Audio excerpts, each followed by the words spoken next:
So the most interesting thing, and for this group, you can really relate to this. So Ski Kwiatkowski was a friend of mine on the Big Island. He was really into Hawaiian things. He'd go look at Hawaiian artifacts. He could speak Hawaiian. He could talk to the old elders that still spoke Hawaiian. And a real good craftsman, and that's why I knew him. So every 3 or 4 years, maybe I'd see Ski, because we lived on Oahu, and he lived on the north part of the Big Island.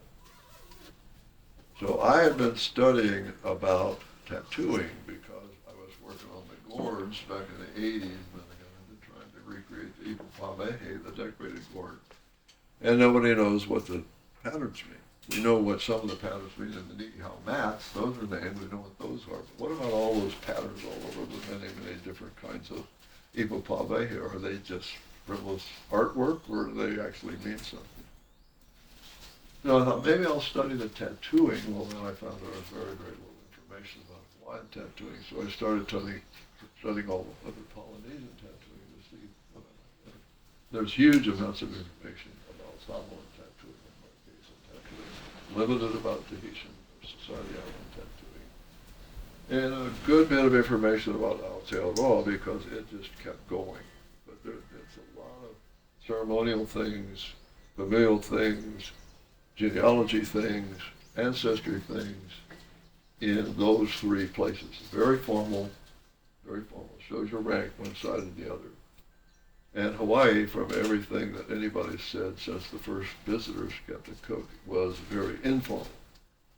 Commoners, chiefs, it was just very informal about it. There wasn't any formal kahuna for doing the tattooing, no formal little house like in Samoa.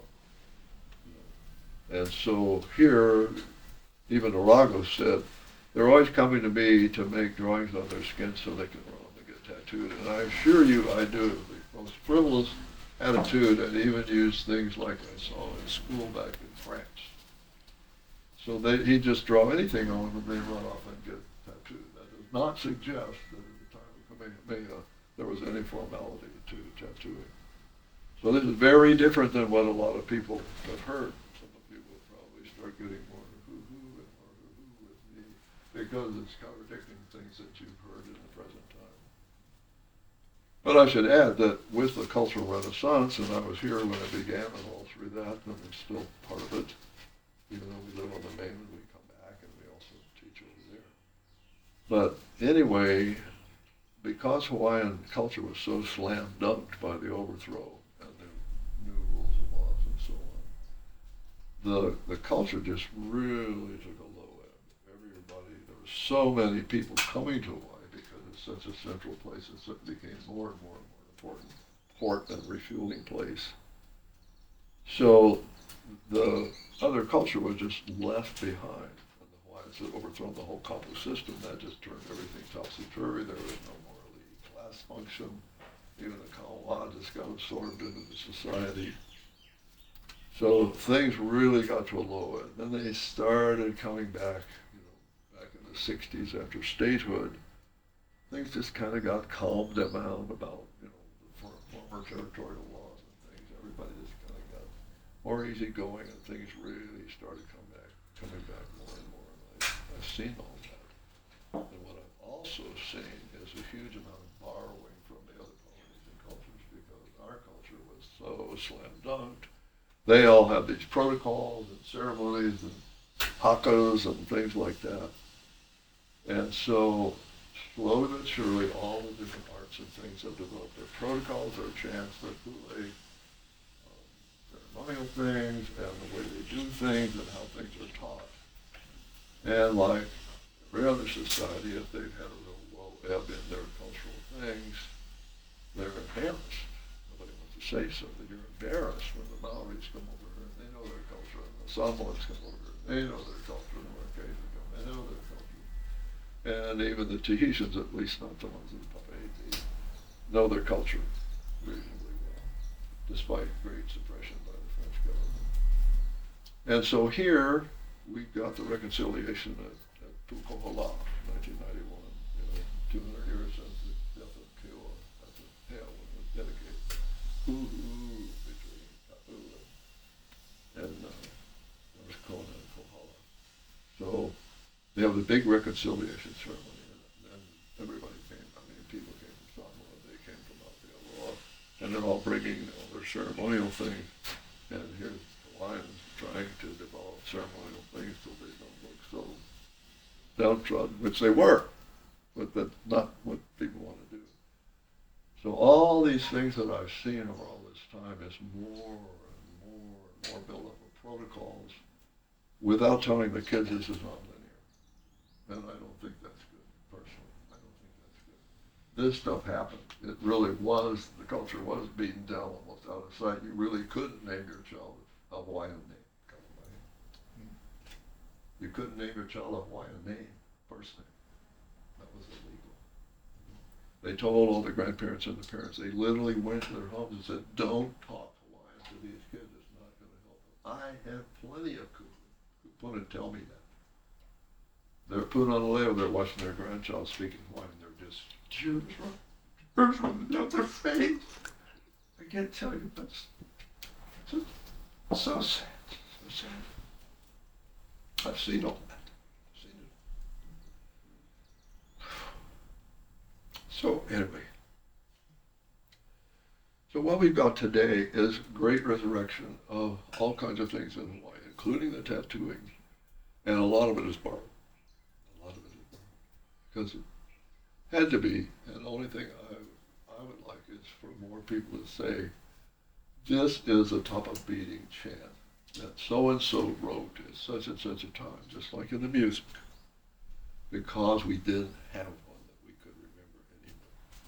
And because it's resurrected, somebody created this chant, and that's why we're doing that today. And somebody else is going to make another chant, and another chant, and another ceremony, and another ceremony, because we're resurrected.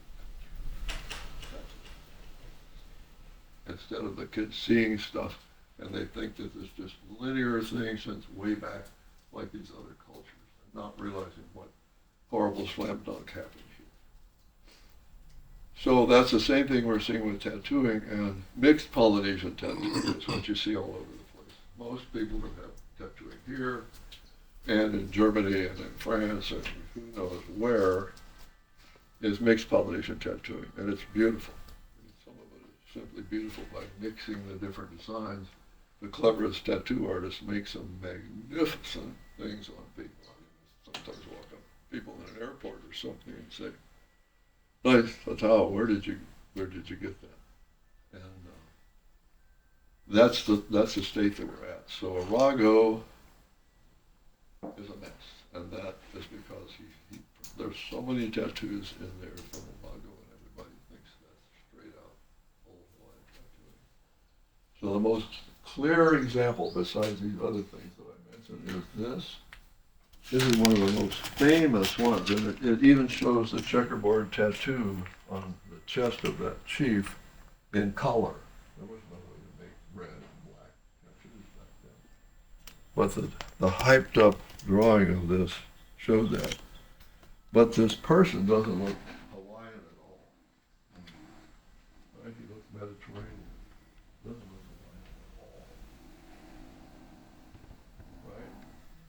So I'm looking through Arago's book, and I find this drawing. Oh, it's the same man. It's the same man. And it's a gaucho in Brazil. And that's what I mean. That's why I say I don't think you can believe a thing he's saying in Arago's book. He says in the text of his book, I tried to get Jules Remy and Sweetie, the one that did plants. He was here for a long time, and he's the one who brought lots of plants and fruit trees and things. Francisco de Marin.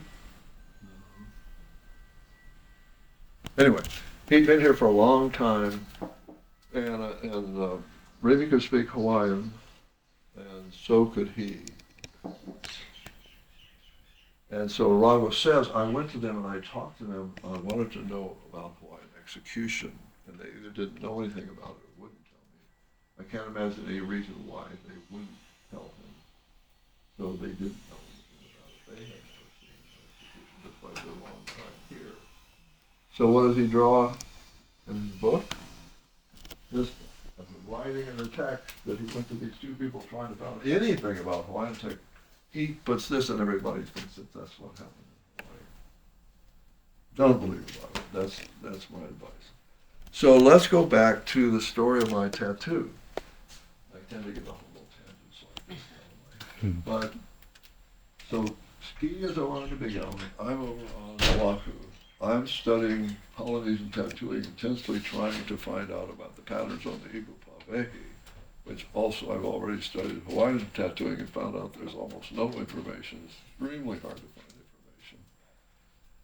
And so we moved to the Big Island. I have a real bad problem with arrhythmia, and I have to quit my medical practice when I was 48. And we moved to the country in the Big Island. So now we're over there where ski is, and we're up in Kohala climbing a couple of and Ski is doing a book signing about his little book here, which is very good. Very good little book, right? Hawaiian tattoo. Got some good references, some real good stuff in there. Layman or professional alike gets a good book. So he's doing a book signing up there in Colorado. Well, it's only about 15 miles from where we live. So we go there, and Ski is a really good looking guy. He's Hapa Hawaiian. He's a good looking guy. So he's talking about his tattooing and things that he's done, and his wife would tattoo him, and then he'd done some other tattooing, made his own more simple tattooing needles with steel needles and things. And he wrote this really good one. And so there was a woman up in the front that was what we call in today's terms a cougar, right in the front row. A little older woman, and here's Ski, you know, handsome dude. And so we could always ask her questions. She goes, "Do you have any tattoos?" I swear that's how she said it. And of course, Ski's standing there, he's heard this kind of stuff before. He knows exactly where she's coming from. And he sort of reluctantly says, "Yeah, I got this one here. It's a sabo and armband." That was a Peace Corps kind of thing that got really popular in Hawaii, as if it was Hawaiian. It's not Hawaiian, and this wasn't Samoan either. It was something they developed for the Peace Corps people. Well, I got this one here. Something on his arm here. Are there tattoos? Yeah, well, yeah. And so he pulls up his shorts like this. He has the same tattoo as me right here on his right thigh. I was just stunned. So later, when it was private, because some of these things are private, I said, "Tell him, Ski, do you know what your tattoo means?" I saw it in a vision, and I got up the next morning and started drawing it, and then eventually my wife started tattooing it on me. His triangles were a little different than mine, but it was a rectangular tattoo on the front of his right thigh, the same pattern as me, with the same angle of the triangles. And I said, "Where did you get that?" I saw it in kind of a vision. It was kind of like a dream, but a vision, and I got up the next morning and started drawing it. How long ago? About 11 years ago. This is 1996. 11 years ago was 1985. The dates on my drawings are 1985. Both got the same vision. I don't remember my dreams. And if I remember my dream, that one was like a vision in my dream. I woke up, I remembered it really well, and I started drawing to make sure I got it just right before I forget. And I ended up putting it on my thigh, and he ended up putting it on his thigh. And I can't explain it. That's neat stuff. So that's what all the story is about, and how I started doing it. And just because I wanted to try those different possible inks, because nobody else had ever done that before. I know I could have made the soot, and done it, but I did that. So I made all my own combs, and I love Kauila wood, so I made my striker and all the handles out of Kauila, and I made the needles like known ones. They've got a certain number of them that have been found in Hawaii, and they're about the best ones in Polynesia. They're really, really beautiful, real fine. lines between where the points are, very, very many points. So that's what they're like. So I found then slowly, after beating myself up with those first three, taking something and just beating it every which way for about 45 minutes and getting one triangle, that's why those three are so dark. But I finally realized that you need, and also watching the Samoan tattooist in Western Samoa, that you needed a wide cone for the bottom of the triangle, and then a slightly less wide one, and a slightly less wide one, a slightly less wide one, a slightly less wide one, and one for the top, and you didn't have to keep going every which way to do it. Because by watching them, if they were trying to do a small little rectangle like this, not like this, along a line, so they'd have a line or two lines of these little rectangles along it. That was, I was told by them, means like the path or the roadway through a village with the houses along the side. It represents the village. So how did they make that? They had a three-tooth comb, three-pointed comb, and they would just go bonk, bonk, bonk, and that would be one. 3, 3, 3. 9 little dots, that was it. Within several days, there was enough ink from that soot that would just start spreading out. It wouldn't spread out around that. And there, bingo, there it would be. So I began to understand you didn't need to beat all around on it and do a whole, fill it all in completely. You just make a number of lines of little dots and it fills in and it looks real good, but not jet black. So that's just what happened with mine in the same way. So that was really important. Keha and I would stand around. They had a fully Tatau there, and the Tufunga Tatau was Suwapesu Apollo, the same one that taught Keone and several other men. I'm almost certain it was him. And so we would stand outside watching because they were doing the protocol things. I never saw them do any ceremonial things and prayers or anything like that. Whether they did or didn't before they did it, I never saw any before or after. And this was the Festival of Pacific Arts where everybody was trying to show their things to all the visitors from all around the Pacific. So whether anything like that happened, I didn't, but I did not see anything like that. And we were standing around, we were out there watching. And finally, helpers or somebody said, come in. No chewing gum, no eating, no shoes, sit and be quiet, watch. So we just sit and watch. So I really got to see how they were doing it, and I got to see the comb and how it was made, and it was really very crude. It was made of pig's tusk, and it really just had a series of points fairly far apart, and not a bunch of grooving running up. The Hawaiian ones have little grooves that run all the way up to the top. So the Samoan tattooists, they've got a wand about this long, pretty short piece here with a comb on it, and they go ta-ta pretty hard. Ta-ta, ta-ta. So think about it. Tatau or cacao. It's the sound of the hitting. And I always go, why do you hear two sounds? Why are they going ta-ta? Are they taking aim or something? What is that? And when I made these, and when you've got the long grooves in it, in particular, the tattooing ink, if it's the right viscosity, will flow up those little grooves by capillary action. And when you go ta, that throws some of it down to the points, and you go ta for the second hit, it drives it in. So you get about 3 to maybe 5 strikes from one dip. And I saw how they did that. So that he's got 2 helpers. They've got 2 people with them for a long time training. They're holding the skin real tight. And over here, they had a Spam can with probably a banana leaf on the top. Why? So the banana leaf over here, a tea leaf, tied over the thing that you've got the ink in. The tattooist is not going, oh, here's the ink, right? He's going ta-ta, ta-ta, ta-ta, ta-ta, and he just drops away like that. Knows where that is. And the leaf keeps the needles from ever being dull and never hitting the bottom of the little container or anything like that.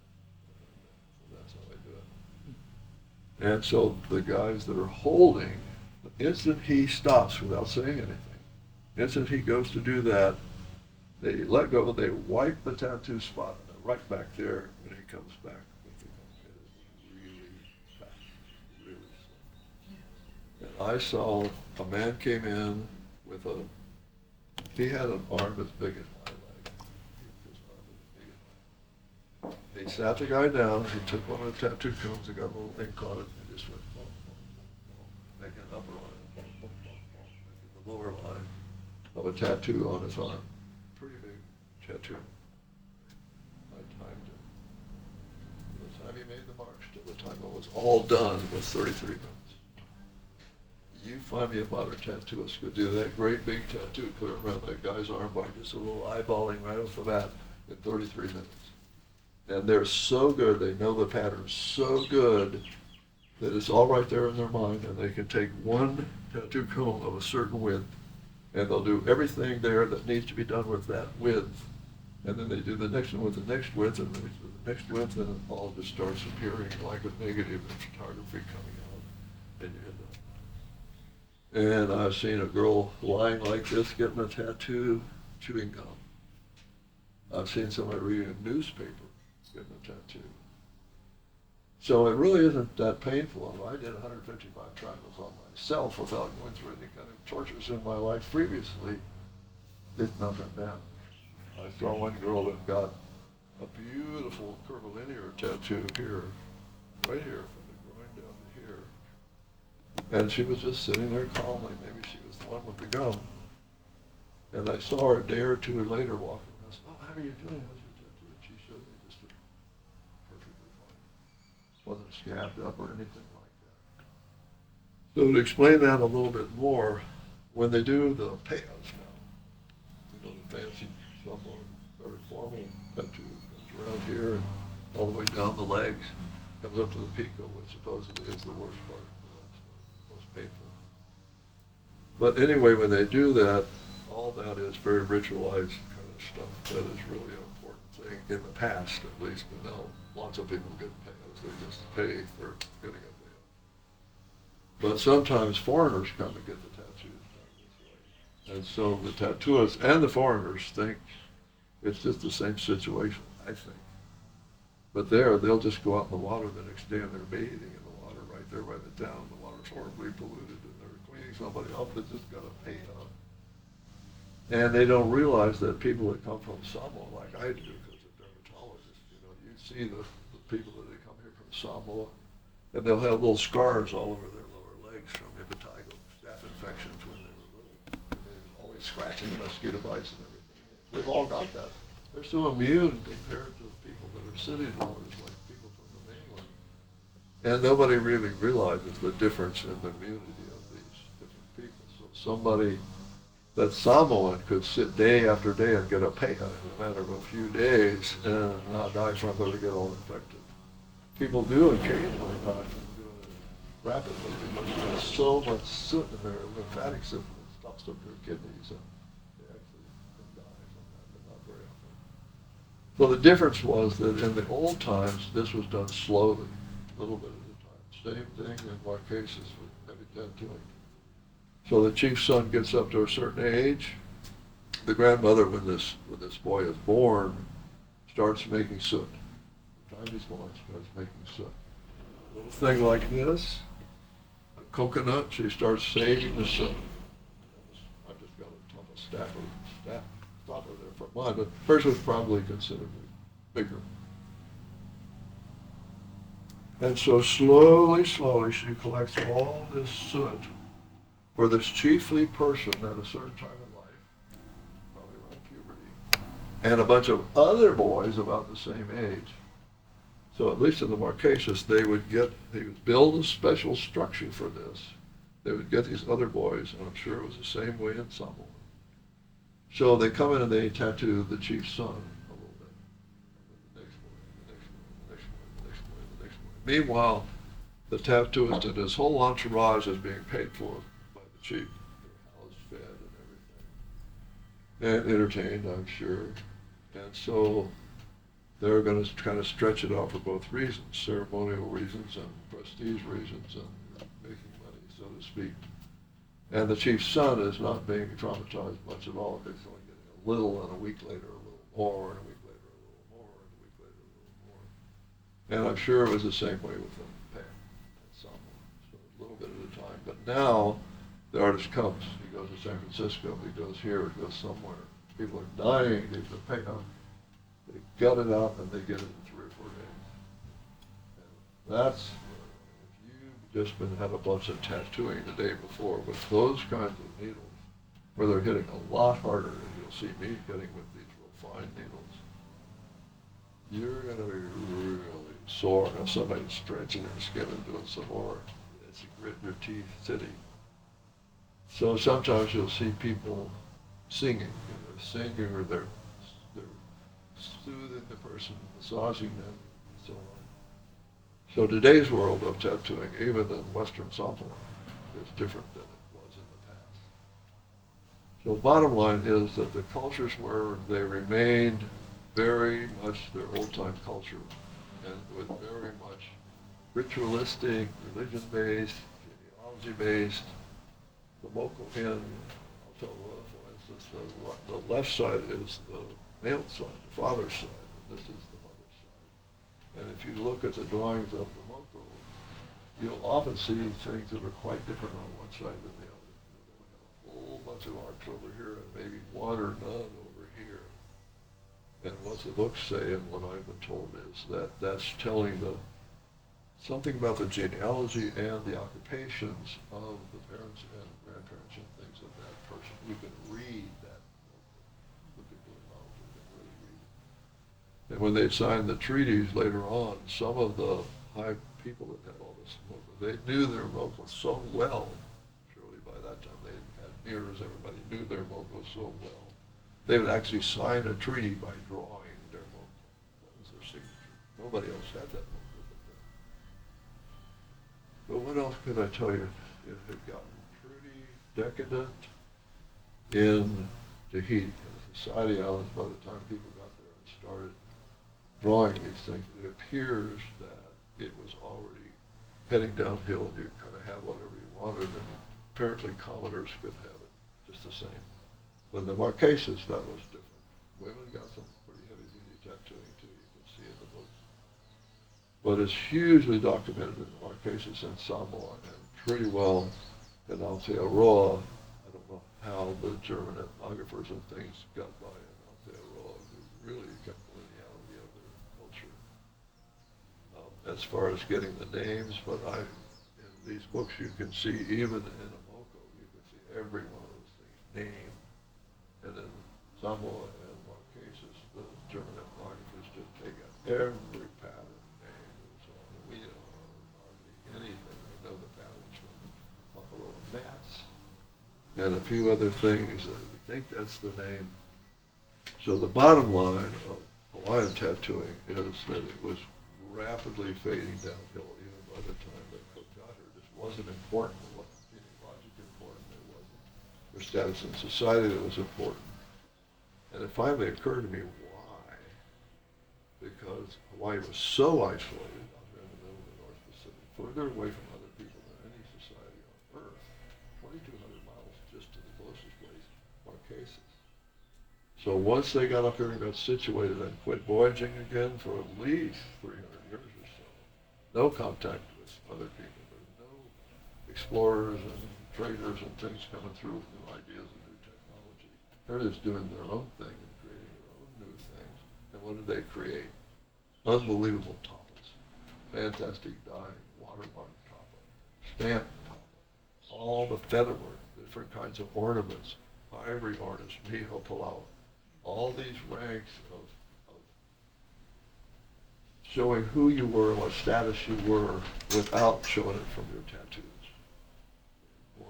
Or things they could wear that were beautiful, especially makahiki time and things like that. So I think that was probably why the tattooing was ebbing out so much. So by about 1840, the missionaries came, 1820, shortly after Kamehameha died, and the overthrow of the system, kapu system had occurred.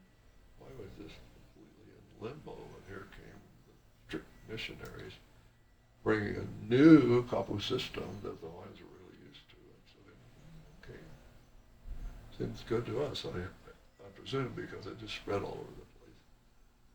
So, the missionaries, of course, immediately told the Hawaiians who were Christian converts, you can't do that.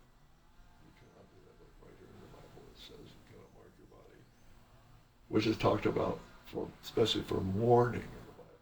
You're not going to cut yourself or mark yourself, meaning tattoo yourself, for a mourning practice in the Bible. And so what are the Hawaiians doing? A lot of their practices with tattooing were mourning practices, like tattoo the tip of your tongue and knocking out your teeth and getting tattoos, and some of them after Kamehameha died. Somebody told them how to write Kamehameha's name and the date of his death, and lots of people would have that tattooed on them. So you'll see that in some of the drawings and things, and it's mentioned several times. So here's the Hawaiians, and a bunch of their tattooing practices occur as part of mourning. Well, that fits all the better with the biblical.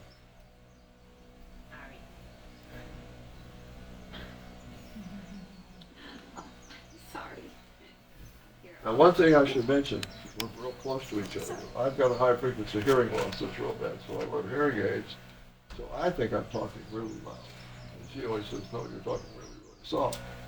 So she puts something on me so the camera can record. But anyway, if you can't hear or it sounds kind of soft or the wind is blowing, please, do something. Let me know. Don't just try to be polite. And I want you to hear. I want you to pass on what I'm saying too.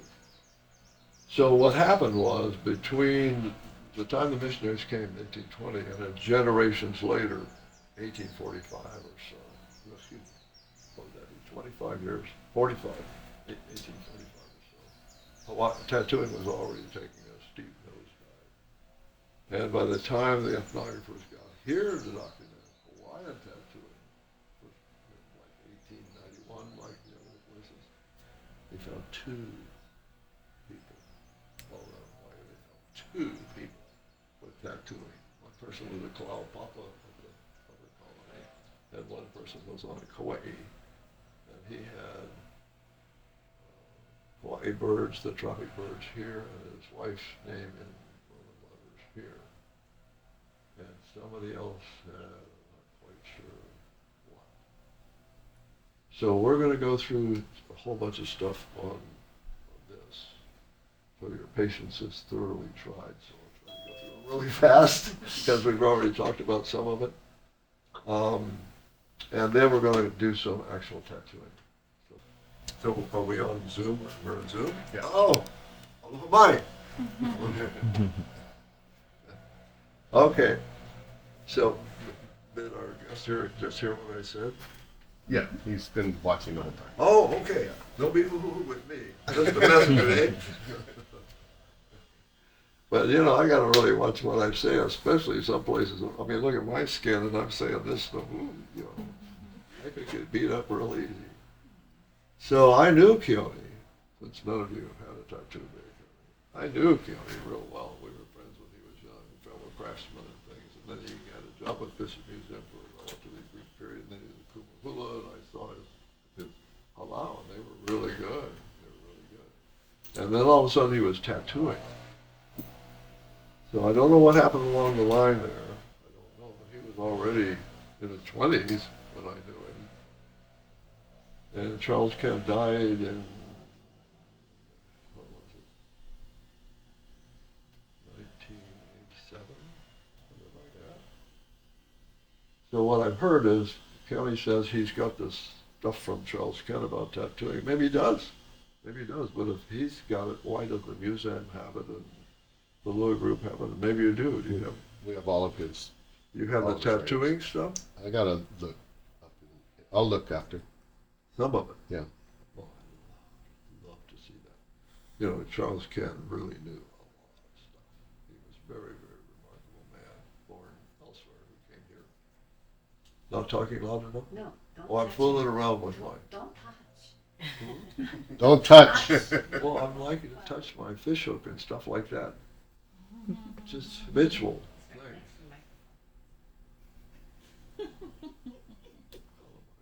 thing. That's my wife. She thinks I'm an old guy, and she needs to tell me what to do. Anyway, since I've been knocked off the sub, you know where I was. So, I know I've never watched County while he was tattooing, but I've heard enough people tell of what he does. And so he wants to talk to the person, get their genealogy, and dream up a tattoo for them. Maybe a bad term, but choose a tattoo for them. And I would say, again, it's on film, right? So we might have to edit that. But if it stays in, okay, just don't put this, it's not going on YouTube or anything. No. So to the best of my knowledge, county was taught by Sulapa Sua Paulo, the same man that was at that probably Tatau in Samoa back then. And along with several other men. And as far as I know, they paid for this training. And so he was trained in Samoan naming and Samoan tattooing. So in the Samoan tattooing, you got a whole bunch of lining and a whole bunch of filling in, and not triangles. They weren't doing the triangular kind of thing. And if you're used to that kind of combs and that kind of tattooing, then any curvilinear kind of stuff and things with triangles and things are not the way you were trained. And maybe your set of needles and things are similarly like that. So I have a picture right here that he let me. He came one time to our festival in Arizona, and he let me take a photograph of his needles there.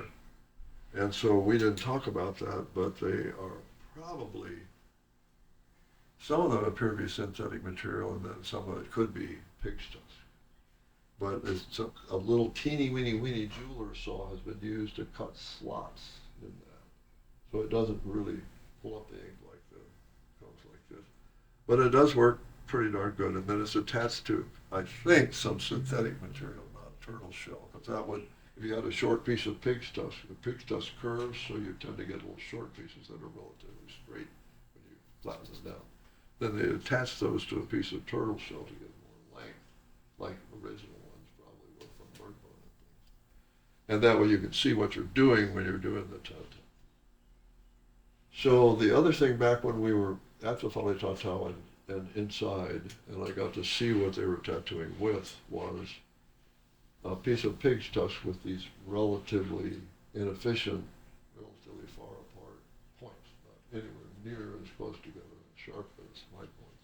And what they made it with was an ordinary an ordinary dinner knife, just a table knife that somebody had cut a bunch of little teeth with a triangular file. And that's what they were using to make the grooves in the pig's tusk. So a far cry from the past.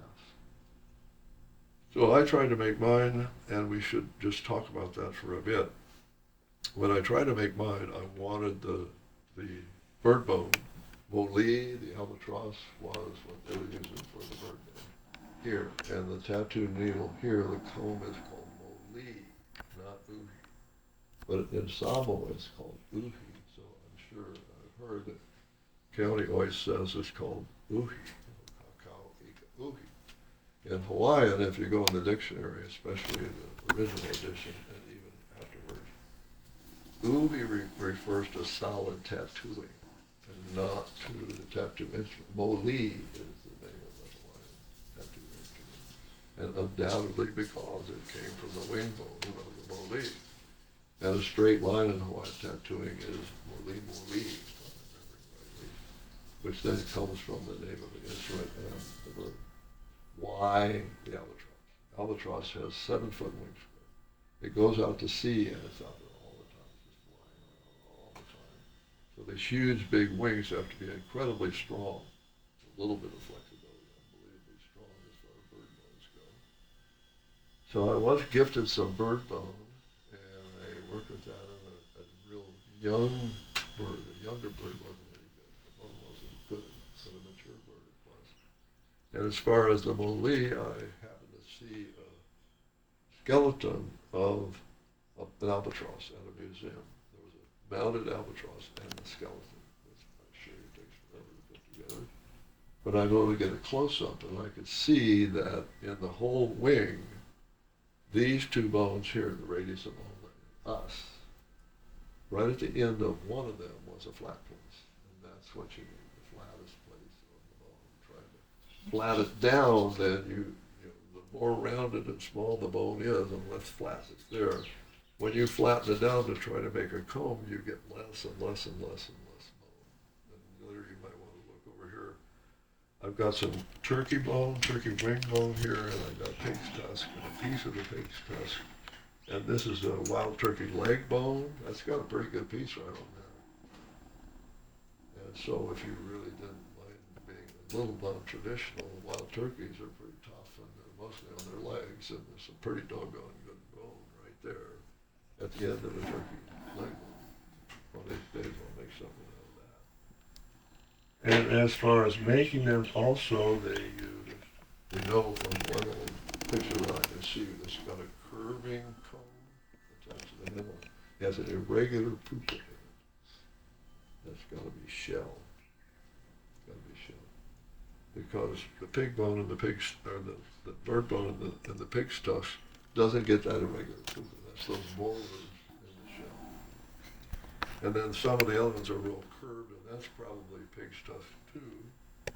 But we know they did make them out of pearl shell. There's a picture of a little small one, and it clearly is shiny pearl shell. And the pig's tusk and the bird bone. So I made some, not these. These are all made out of bird bone, except for this one and these little bitty ones here. These have tiny little shark's teeth in them. So they would be good for the singular point, like of a triangle, or doing some little tiny, careful dotting. But they also might have been used when you're actually making the tattooed instruments, something like that. And then this is the spine from the Polani. They got this spine that flips forward if you grab the Polani fish and comes out of hiding, and it's super sharp. And in Ski's book, he talks about they would even slit this. You can't slit a Polani, but I mean, this is really needle sharp, and it is really tough. Some of you may have seen Hawaiian weapons made out of these. That was Willie Gray Eagle. He was part Apache, and he made a lot of weapons out of doing a whole bunch of these spines, of which there are none known that I know of in Hawaii. But things like this go right through screens and sites, archaeology sites. And so if they did use that, kind of doubt it. They had lots of shark's teeth, and the shark's teeth are a whole lot more deadly. I mean, the shark's tooth just cuts like crazy.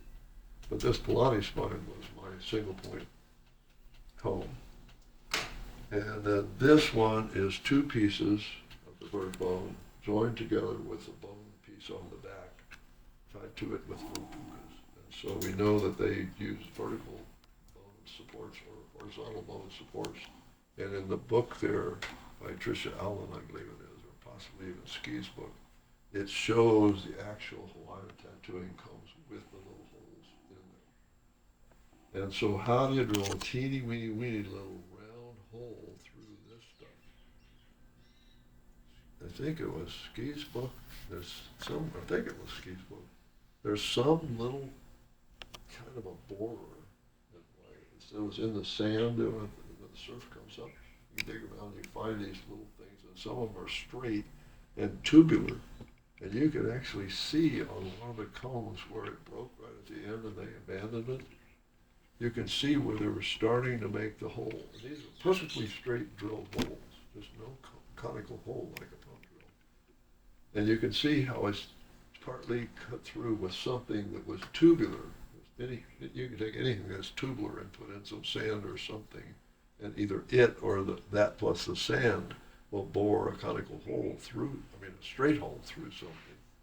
And so apparently they were using that thing that I've never seen. I should like to find one and try it, to bore tiny little holes in these combs. Even a narrow comb, one of them has two holes without breaking it. So that would be an important thing. But anyway, that's what I made for the widest part of my tattoo triangle.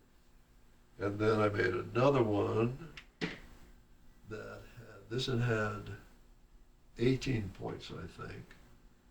And then I had another one with 12 points. And it seems to have gone off somewhere along the line. This one's got 5 points, this one's got 2 points, this one's got 8 points.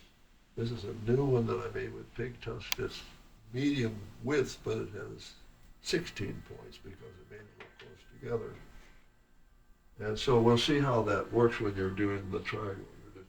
If you were doing it routinely, you'd use your wide comb and do every single triangle base, the whole thing. Do everything with that one. Then you'd get the next widest one and do the next widest one to every triangle, and on and on and on until you got to the top. So you see what was done 1 week ago and how it looks now. But I didn't have the dye figured out very well. I never used the soot before, and I used coconut water, and it just wasn't quite the right consistency. When I got pretty good toward the end, the right consistency was really good. It's a pretty good tattooing. You'll readily see the difference when you look today. So why coconut water? So there's one report in Arago said they used coconut water, I'm sure, I think it said coconut water, and sugarcane juice mixed. Another report says sugarcane juice. What I found with the coconut water, if you're using a pretty mature coconut off the tree that's about to come down, it's got a lot of the meat inside, right, and the water. And so some of the oil from that meat gets in the water, and it really helps it to have the right viscosity. And it's sterile, the water inside. That's, by Okane, that's the water of Okane. It's never touched the ground. So that's sterile water in there. So all this was done before with the coconut water. And I've never tried the sugarcane juice. But theoretically, since modern tattooing, they put a little bit of glycerin in the water to give it a little bit more viscosity and makes it easier to wipe the ink off as you're doing the tattoo. So that's what coconut water is like. It's like water with a little bit of glycerin in it. And so that oil from the coconut, I think, is exactly the same thing that they use as a dilutant in today's tattooing if they want to make the ink thinner, not make quite so much of a mark. So what do they do about making these things? And so I'm always into that. What do they have to make these things when they didn't have any metal tools, didn't have any saws, didn't have any drills, and so on? So I tried all kinds of stuff. You've got an Ono jaw, the Ono upper and lower jaw, the long predatory fish that we love to eat. It has, in some parts, this jaw in particular is pretty straight as far as the teeth. So obviously the Hawaiians knew the principle of having a saw. This one's worn off back here and perfect right here. And so Kehau, my wife, used one of these to cut the top off of a Hawaiian ipu. Hawaiian ipus are real hard, and it did work to cut the top off as a saw. So whether this would work at all on the tattooing needles, I don't know. So I thought, how in the world did they do that? How could they get these, when you look real close at these little teeny weeny lines, really, really, really close together, perfectly parallel. How could they do that? I know from modern gunstock checkering, you have a little tool that has 2 or 3 rows of teeth. And if you're real careful and you started to get one line, you can start with that and then tip it over a little bit, and it'll start to make the second line or even the third line, and they'll be perfectly parallel. Bunch of little teeth on this tool. So I knew about checkering. So that came into part into play of how I figured out how to do this with old-time materials without a modern superfine triangular file and without anything else. So I knew the materials. I had some of the bird bone. I could have used anything for the handles. I just like Kawila, and that's why I did that. So one day on my workbench, when I was thinking about all this, I had a stingray barb sitting there. It was a straight. Oh God, how did I get it out there? Because you drop it on the floor and you stick your foot with it, you're in deep trouble. It's stuck in there, and you'd have to have it surgically removed. I better put that in the drawer. It has all these little barbs all down the edge. Here's one here. Mine is tucked away back where we're staying, and I've used it a lot. So this one is like the typical one. They're almost all curved like that, but they've just got dozens and dozens of little barbs all down the side in a perfect row. That could possibly be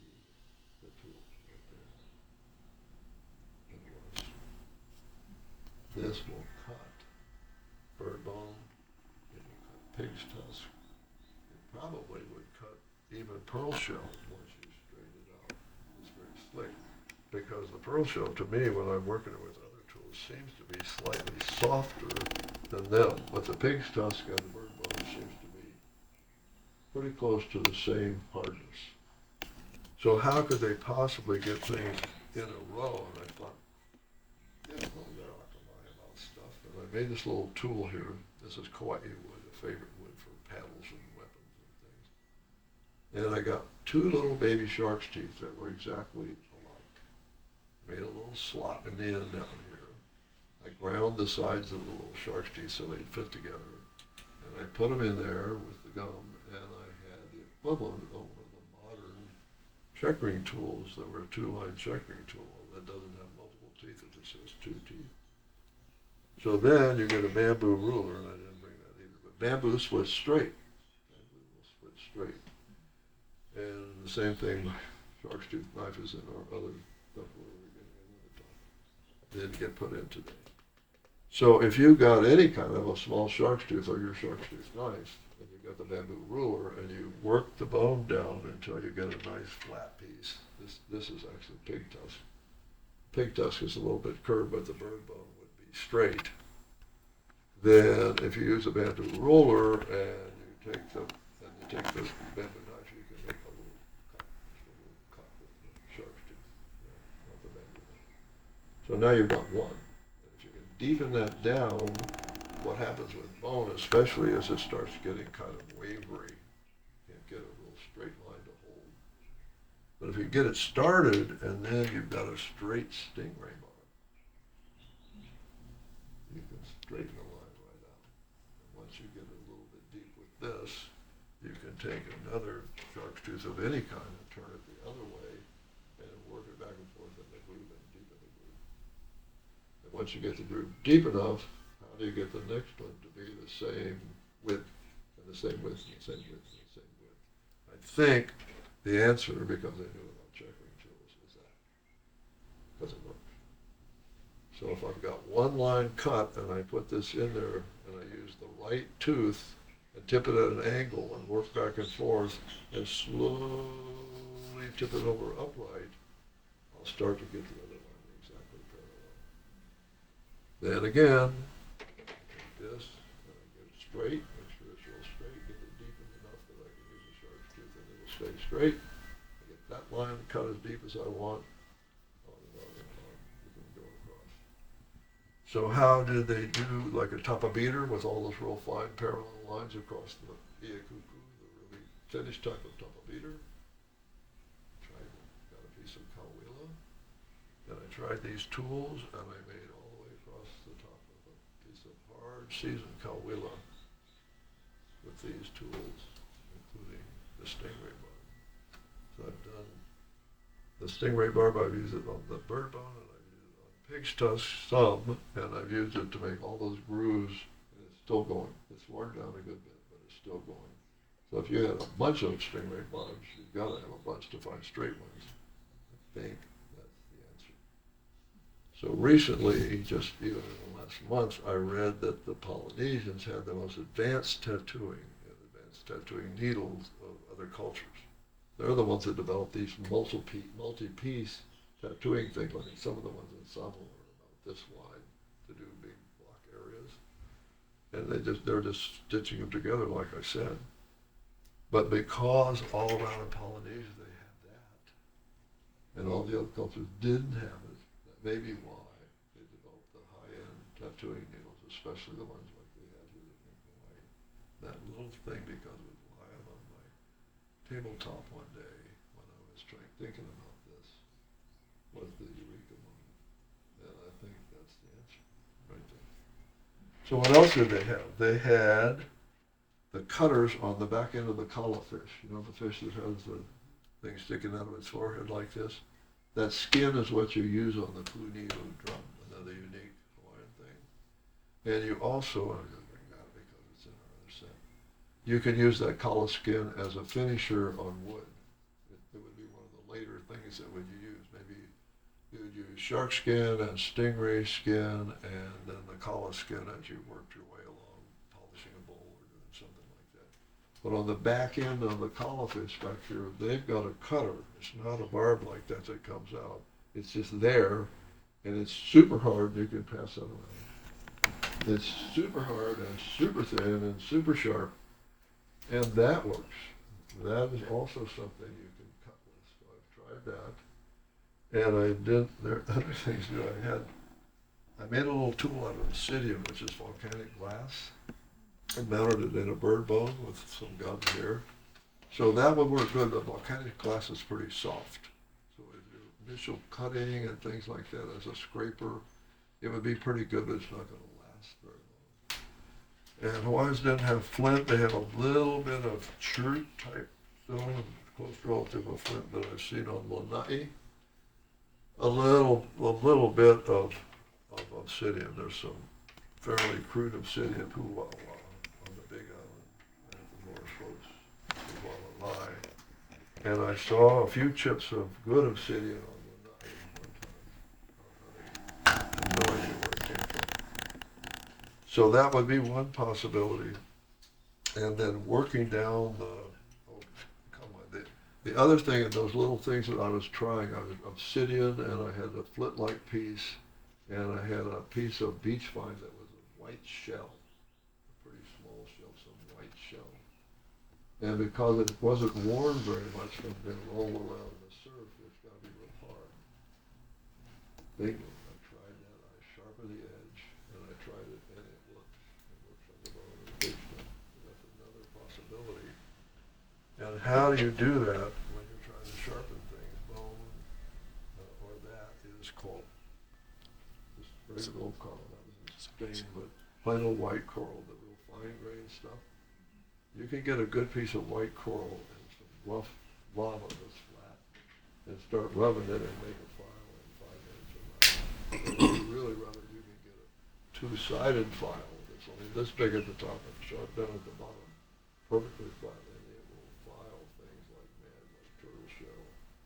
Pearl shell, bone.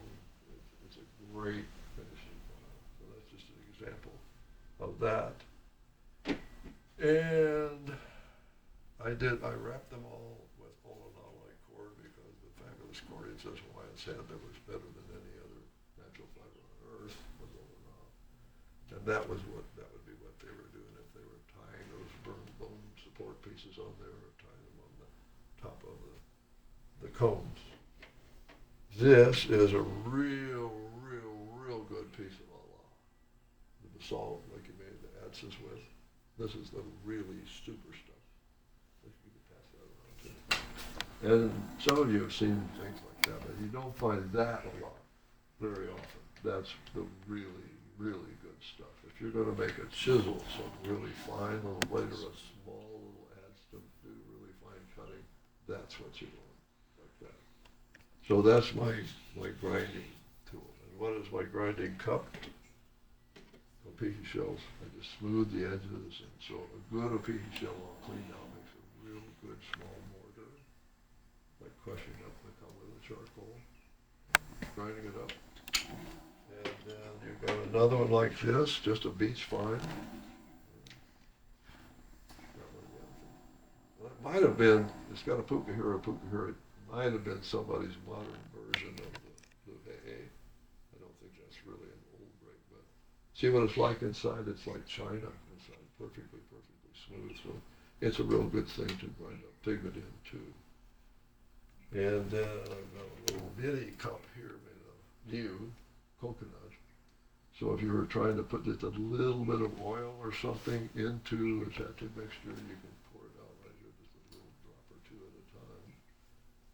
And then I've got that. So that's what I've rounded off a little around the edges and put a big white tea leaf or a piece of banana leaf here and tie it on. And then that's what's over here with my ink in it if I'm tattooing. So we talked about that one. I used, when I first started my tattoo, way back when there, I used some alaya, just powdered up alaya, and I made a little tool like this. It's just some driftwood. And if you mix up the alive with water, then you can use that as a marker, and it really doesn't tattoo. You can't tattoo red with alive, it's just not going to stay there. But that's what I use as my markers for my initial lines. So that kind of stuff is just conjectural. So I think I've covered those things. This is a needle man on some real hardwood, I don't remember what. But that would be the same kind of thing too, if you were trying to make some real fine marking, like the really super fine, unbelievably detailed marcation tattooing. You could use something like that with your ink to do really, really fine marking preparatory to tattooing, because the marcations and the stuff on their hands and things, some of the other detail in their tattooing is just so minute, so awesome, incredible, incredible stuff. So we got that covered and that covered. As far as the Allah, a friend of mine one time had made himself a little ads or something. I like Talk Story. My videographer is scolding me. He had found a dike somewhere out White Wyandotte. A dike means where the stone is coming up out of the earth from geologic times. Of this stuff. Of the really, really, really fine Allah. And he made a little patch or something. I've never been able to find that. I've been up in the quarries on Mauna Kea, but I didn't see the super duper stuff. There's a little beach on the north end of the big island. We went to get Ely stones for hula one time. And it was real good stuff. And so it was all, thousands of years of coming up on the beach. Some real good Ely stones. So we got that covered. I got a ton of slides that we're going to blast through them. And so let's take a minute right now for questions. The first thing you can say is dispute anything I say. Thick skin, I won't mind a bit. I want to hear if you say, well, so and so said this. And I might not agree, but I'm perfectly willing to hear about anything. And so if you have a question too, I want to hear it. We've covered a whole lot of stuff here. So I'm all right. Did you find in your research that they only use geometric shapes when tattooing? geometric shapes. Perfect question. What about geometric shapes? I didn't cover that at all. On the Ipopavahate, the decorated gorge, and in the tattooing, it's geometric patterns, not curvilinear patterns. When you see curvilinear patterns, it's the stuff that's the mixed Polynesian tattooing. If you go to to Aotearoa, and you look at their carvings and their moko, very, very curvilinear, very, very different here. As you're going to see here, if you go to the Society Islands, they have some weird things that are sort of like human figures that are very grotesque, or like stick figures that are weird, and rosettes. They really like rosette type things. And you go to the Marquesas, then they've got big blocks of black across their face, and sometimes on their body. And Samoa, you have the very ritualized forms too, but largely geometric and not something that's curving around. The end of the bay kind of curves up a little bit like the prow of a canoe, but not curvilinear. The question was, talk about geometric patterning versus elsewhere. Hawaiian design is very geometric patterning. So if you look at Ahu'ula, you do see some of those crescent-shaped things. So that's a good aside. What is that? What's a Niho Palawa? It's a symbol of something that was really important but never varied because it became symbolic of something. What was that something? And I would say it was symbolic of the really pragmatic images, the keys, with that big tongue and the jaw coming out, so breasts, facial features, and tall forehead, and hair sometimes, ritualized into the Niho Palawa. And I'm not the only one that thinks that, but I think that's a reasonable explanation. And so what are some of the other things about, when you find some image in Hawaiian things or in Aotearoa or anywhere else, if it's symbolic, And it's always done that way, always done that way, always done that way. It's a really important, and it's something that became symbolized and then followed on and on. Whether it's small or large, the palawa is always made the same. And I was going to say something else about design.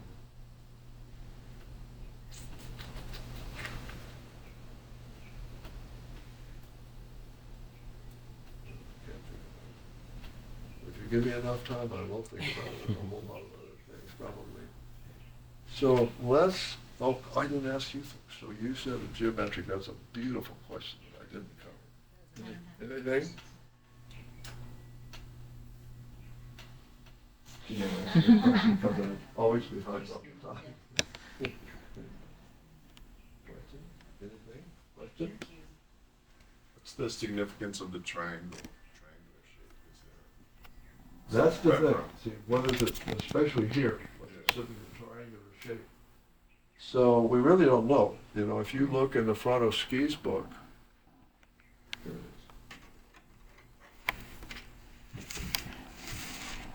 is. Right in the front of Ski's book, it's got these patterns. These are known patterns in Nihao maps. Yep. And then somewhere in here he had a couple of other patterns. But this one here, he's saying nui nui pattern, right? A rainbow pattern. That's us today. To us, that's a rainbow arching up like that. But you never saw dozens of rainbows, did you? So I don't think that's a nui nui pattern. And this one is water or scallops. I think that fits very well with the idea that might be a series of waves. That's a possibility, but we don't know. What we do know is that John Weber, Cook's artist, drew that man, and we can hang our hat on it. Compared to Arago, you see something John Weber drew. These were the photographers of the past. Their assignment on the ship was because they were good at drawing things and observing things, and they were supposed to record everything they saw. And there were orders for that with Captain Cook. You record everything you find wherever you go. So he was exceptional. He was a really good artist, and if he drew something, he wasn't embellishing things, I don't think, at all. He was drawing what was actually there. To the point where I studied the backgrounds in Kauai when they went to Kauai, and I thought, I wonder if his backgrounds are authentic. If the backgrounds are authentic, we could find out where he was when he made that drawing. And Google Earth will let you go all over the place and look at things, and you go low enough it goes this way, and you can see what's there. And after hours and hours and hours and hours and hours, I think I was able to locate where he drew that picture of the heiau and the village. I located where he actually was because the backgrounds are also authentic. So he drew the picture of the man with the tattoos all down the side of his face. There's very little evidence about that, but some said that people had tattoos on half of their face. And so he drew the man of the dancing, and it looks like he might have tattoos, but it's very tricky because when the lithographers and engravers did those things, they'd shade. So with the artists, they just do a whole bunch of lines of shading.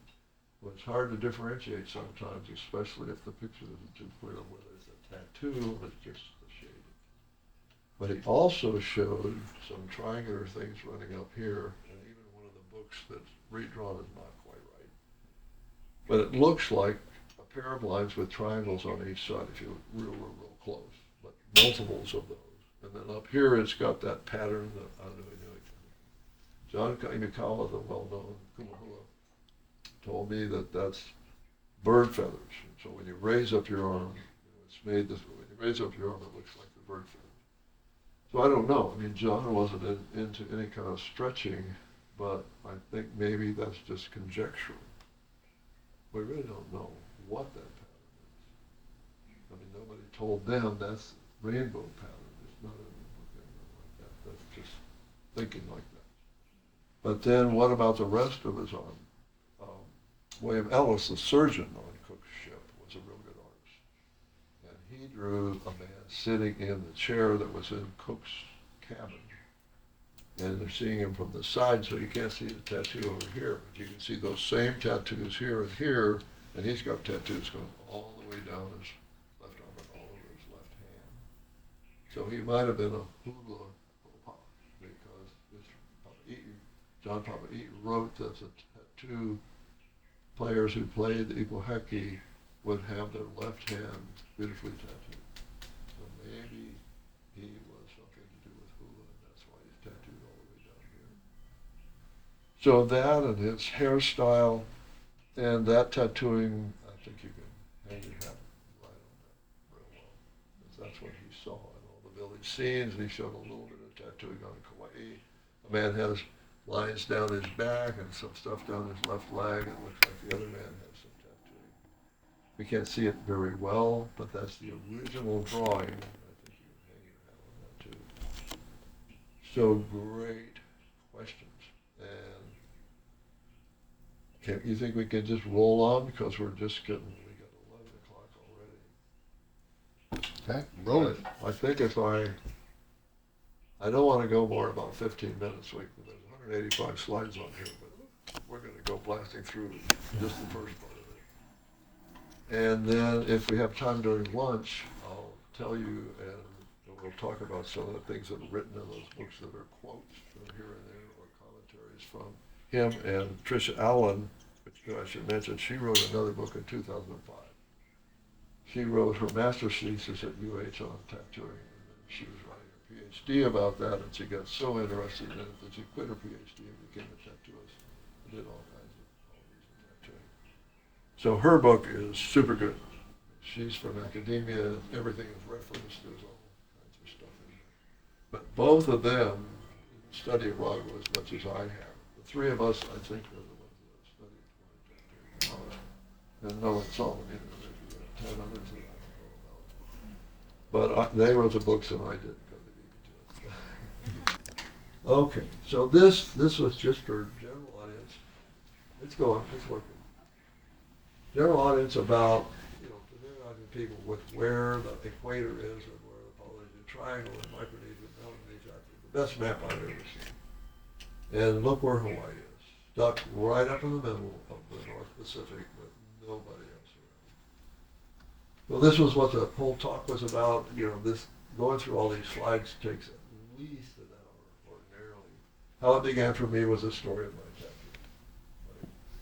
Going to Hawaiian Gorge, then wanting to learn how to do Ipupave, and then wanting to figure out what the patterns were for Ipupave, and then wanted to go and study all the tattooing to try to find out what those patterns were. And then all the different kinds of tools and how you might use them, and the inks. And we talked about pretty much all those things and the cultural rules to get and give and receive. Tattoos were very strict elsewhere, but in Hawaiian tattooing, quite different. It was becoming decadent in Tahiti, apparently, from the drawings down there. Not much talk about Tahitian tattooing, but Hawaii was very Noah, commoners and chiefs alike, men and women alike. Get some artist or yourselves to draw anything on you, like a whole bunch of goats or muskets or date trees or checkerboards, and have somebody tattoo it on you. Just like today, just put tattoos, whatever. And artist depictions of Hawaiian tattoo is what I talked about with the Ragu. The artist depictions are vastly more than Ragu's books than anybody else. You put them all together, all the rest doesn't even come close to his. So I insist again that when he got there in 1819, the chance that he saw all that and nobody else ever saw it is zero. So how it began for me, that went all through this stuff, and we're going to fly along. I thought you were going to whack him with that. Here we go. Speak up. So that's the even part. If any of you don't know that, this was a unique Hawaiian art, and I was fascinated by that. And I'm an artist, I can color board, and I can make the patterns like we were originally, because we've got 20 of them in museums and ones that are in books and things. So I started out doing that, and I tried Rit dye in case I hit it. I thought it did that. You put the dye inside, that's what makes it work. And then I used plant acids, and I got that one, known plant acids, here in Hawaii. And then I started using cold dyes of known dye substances from the past, not boiled down. Today they use boiled down coffee. I could make it all day long with boiled down coffee. That would be easy. But cold dyes of oil and known dye substances. I finally got those and one more after that. And it was as good as the old ones, and then I just went on something else. But that took 15 years to get to that point. So what else? These are all the tools we just talked about. This is the only one. That's the front end of a real small swordfish bill, and that's set in the handle, and that would be another tool that's in my other set. And here's one of those real good coral files, bamboo ruler, and some of the other things that you just saw. And those are those four things that I told you about, where this one little white shell, once I polished it, I could cut it, and I could have cut it with a coral file, to get it shaped down, and it worked. It worked. And then there are my tattoo deals as I went along, and I guess I certainly do still have all of those. And the handles, and after they've been used, and the thing what I told you about how I started in, and then I did the four different things, and then after about 10 or 12 years, what was the best one? And it was the touched up Cahuilla charcoal. And then after it healed some more, and there's the coconut cup with the tea leaf on the top with the dye substance in it. And here is about 11 years ago, when at the Halal, after we got settled in on the mainland, and we were doing all the tattoos with Cahuilla charcoal. And so today it still looks tolerably good, but I'm going to do the whole thing over again with actual soot, and then it'll be considerably darker.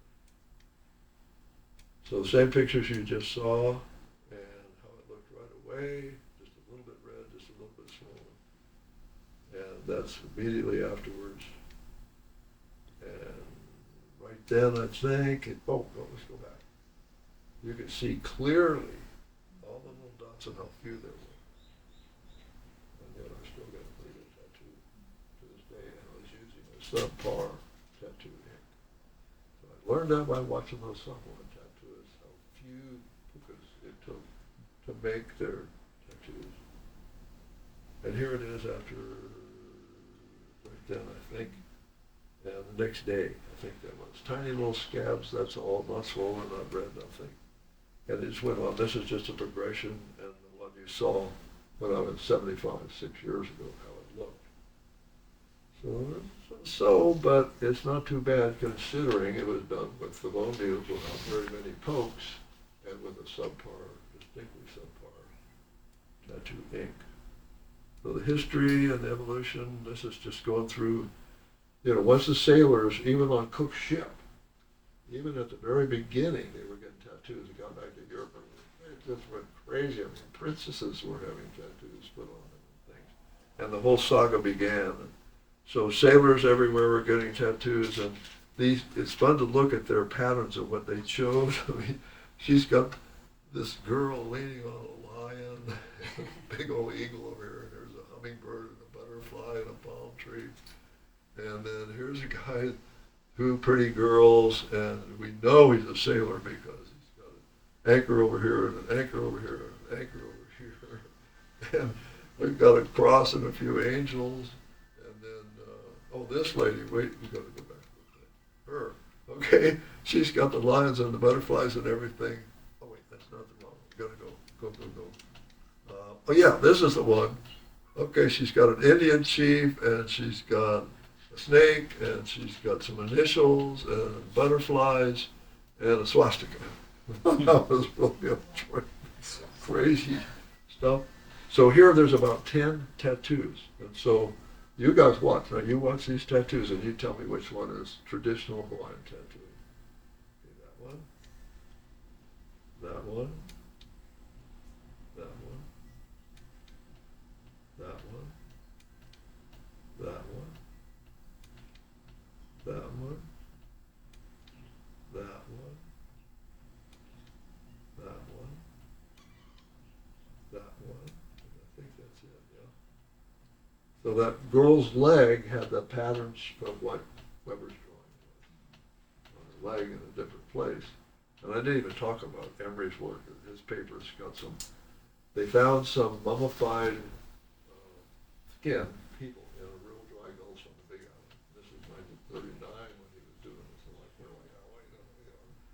don't even want to talk about that. But back then that was really important. This was the only existing evidence of actual Hawaiian tattooing. So Emery's paper shows exactly what was on these men and women. And I meant to say it, that's what I forgot. We went to Molokai to talk to Auntie Harriet Ney, and she was born on the north coast of Molokai in one of those little isolated valleys, and I was told that she knew some of the old-time design.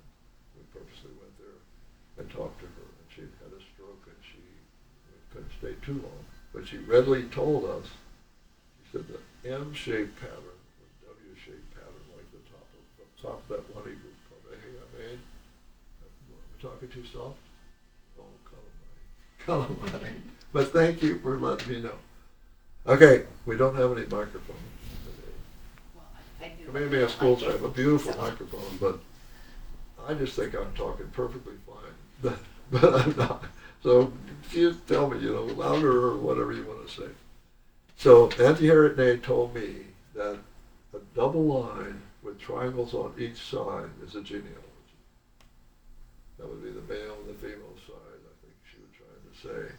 And so if you look at Emery's paper, and even some of this stuff is in the other tattoo information about Hawaii, it shows that. And in Emery's paper, it shows the tattoos on the inside of the leg of a man and woman. And how do we know it's on the inside of the leg and not the outside? You can see the big toe. You got to look at every little detail and drawings and things like that to decipher. Because today everybody would think it's the outside, right? No, it's the inside. So if that's a genealogy that's run up inside of the leg all the way up here, where's it going? Body. It's going right to the body, on the male or the female. It's genealogic, that makes perfect sense. Perfect sense. If that's a genealogy and it's going up to the body, on the male and the female, perfect sense. So a lot of things like that, if we see that double line, even if it's multiplied like it was here, on what was drawing, maybe that's what we're looking at. So good we were looking at these things. So anyway, that girl and the man that had the triangle on his chest and other things would be very similar to the things that Weber's drawing showed. So all the others were mixed qualities in tattooing. So tools and inks, we've already talked about that. There's that skeleton I told you about.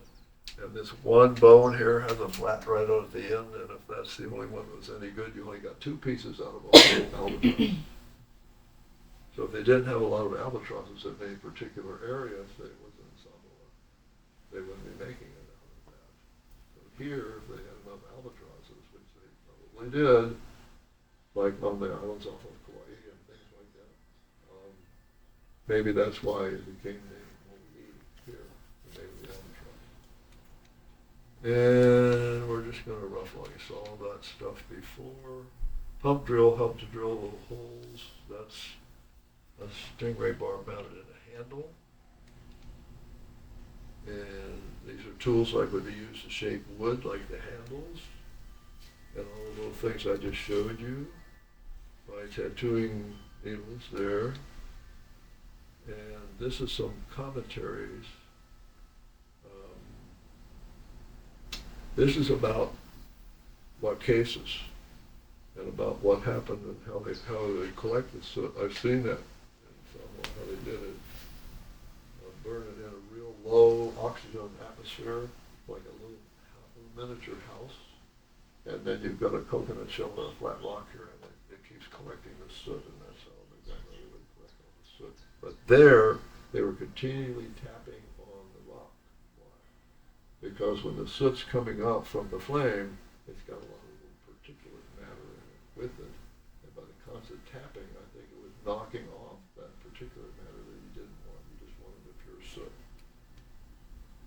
So there's a comb, an old-time one, and you can see the hole that was made and how they lashed it on with some little fiber here, and that's got to be pink tusk. That's been stitched onto a piece of turtle shell.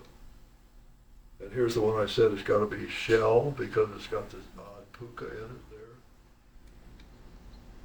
there. And here's some of the combs where they put a lot of them together, like in Samoa with a bone brace, and there's a pearl shell one. And here's some more, and as you go along, you start getting to the point where you'll see a tack in here, or they're using modern fishing line, just like Killies. It's all bound up with modern nylon fishing And here are some other ones too. There's a tack right there. So we know these are more modern.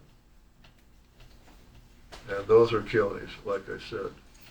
This is all synthetic material as far as I know, not turtle shell. So if it's going to travel around, I think that makes it much less likely they get confiscated. But even down here, I'm not sure if some of this isn't synthetic, and it's just, these are just cut with a little jeweler's saw. Tools and designs, out to a roll. We went through all that. Curvilinear, cut in. And more.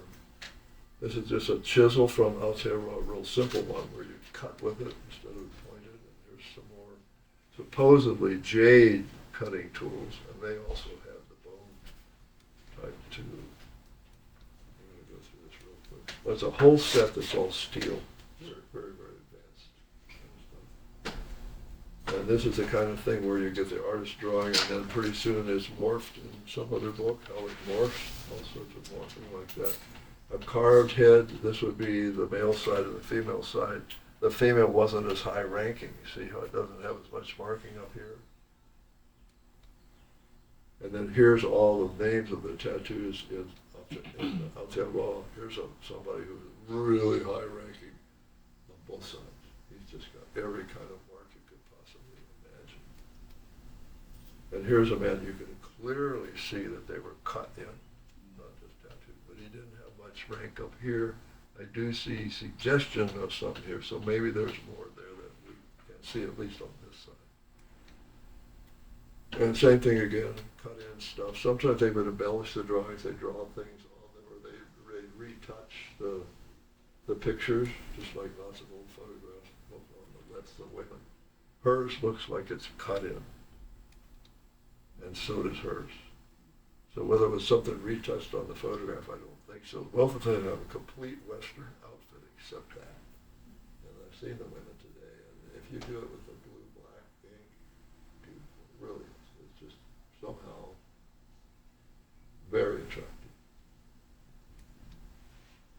And Tonga, that's the only known drawing from Tonga in the old times, and it's similar to a pea. It's got a whole bunch of just blackened in areas here and triangles, so it's somewhat similar to a pea, and certainly in the same area, but that's the only one from Tonga. And then we get to the pea, and when the ethnographers got there, they labeled every single thing. We know what all those designs and what the names were. Same thing here from the side, and the different tools. Why are the ones like this with a little paddle on the ends? I always wondered about that till I started doing it.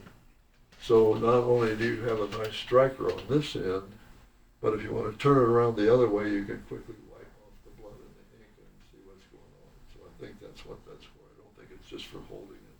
Show some of the different tattoo needles, combs, and these are some older ones, but they've got modern cordage on them. So you can see some of the things like I've got even some little stone cups for grinding up pigment, probably. And some of the ones too, you can often tell just because something like a tack right there, or because it's got modern. No, it's traditional, but it's made in modern times. And here's somebody being tattooed with only one holder, but you can see exactly how he holds it, and that's how they do. They've got this hand kind of fixed here, sometimes with cloth wrapped around their hand to save their hand and cushion their hand, but then they're just going, because this is going on all day. And so then they're hold the small one where they want it to go, and they're very accurate with that. And that's what you're seeing there, the little small comb with a short handle, maybe 7.5 inches long like mine. And then the longer one, somewhere between 14 and 24 inches. And here they are tattooing. This is where we've actually been watching the tattooing. And this is the malu, the pattern that some women will tattooing on the back of the thigh. Real pretty stuff. And Tahiti, interesting. Real early drawing. So he's got a weird looking stick figure here and here. That would be Tahitian. And rosettes, round rosette type tattoo. Those two things would be Tahitian. And here's somebody else who's got these weird sort of like giant centipede patterns, these weird stick figure things here, and a rosette. And here's some guys hanging out down by the dock or something, so they're probably just workers and ordinary folks in old-time Society Island. And what have they got? Rosette, rosette, rosette, and these lines like we had in Hawaii, anklet kind of thing like was in Hawaii, but these weird stick figures here and there, and weird centipede-like things, so that's Society Island. And there's some more descriptions of details of that sort of thing. It talks about how in the 1920s, a researcher from Hawaii went there and she had on her pages A and double A and B and double B, and the people in Tahiti thought that was some kind of labeling or something and said it was ancient Tahitian writing, and people were putting on themselves as ancient Tahitian writing. Interesting. And Rapa Nui. Very little has been drawn in Rapa Nui, but this was from 1889. A woman, so sort of like the ritual paddles, but some other net-like forms, and like stockings down here. And in the famous male's picture, he does have tattooing on his neck, which is Easter Island, and these areas of tattooing, beautifully done on his face. Same man. Marquesas. These are actual Marquesan tattooing combs, and you can see they've just got soot all over them, and the little coconut has got soot all over it, and the container's got soot all over it. And so they would, if they used a single needle, they'd stick it in a roll of twine. They had smaller and wider combs like elsewhere. That seems to be a piece of reed or bamboo as the handle. And some of the artistic license that was done in the early drawings was Legion. They had all kinds of weird stuff on them. But did they really look like that? We don't know for sure. Same thing here, but they did have some very elaborate tattooing. Very elaborate tattooing. And this shows a man, probably a younger man, not fully tattooed, but the multiple circle stuff and the double circle stuff was characteristic of Marquesan tattooing. He has tattooing all over him, but it's pretty faint. Drawing it is probably older tattooing, but it's really pretty faint. So they did go back and re-tattoo at times. This would be something that the artists did when they redid the drawings. You know, the ethnographers and the engravers would really embellish stuff like this. And there's more like what it really was, with the names, all the patterns named. You've got these double pieces. I don't know what these are. Double clamshells, I call them. Those have kind of a rosette, but blocks. Areas blocked off and blacked in, especially on the face, is distinctly Marquesan. I've seen that done here in Hawaii as Hawaiian tattooing, but I'm not at all sure that's Hawaiian. So here again it shows the backside, what it would be, all the different names of these things. You can see exactly what the name of it was. Hand tattooing, get unbelievably elaborate stuff in Marquesan tattooing. Fine little detail. More and more and more. Imagine these things, just incredible detail. These funny little monkey-like faces. All this real detailed tattooing, brilliantly done stuff is Marquesan. This is a woman, and she's got one leg heavily tattooed and not the other one. I think it's all one leg on a woman. That's interesting. And a male too, he's got tattooing all down his legs, apparently, both legs. And same thing here, he's got these bands on his face. And that's Marquesan tattooing. Same thing on his back. So something here, you know, looks like two sides of the body, but one side's tattooed clear up. Does that mean something, or he just never got the other side done yet? And same way, it's an older man here, photographed, and you can see how his tattoos are not distinctly blocked. They're just moderately tattooed as they grew older. And this is a, you know, once you get in the photographer's studio, all bets are off. So that's the same boy twice. And they'd go in, you know, they'd oil them or they'd remark the tattoos and take pictures. And the cultural rules we talked about. Okay, so Hawaii was an enigma.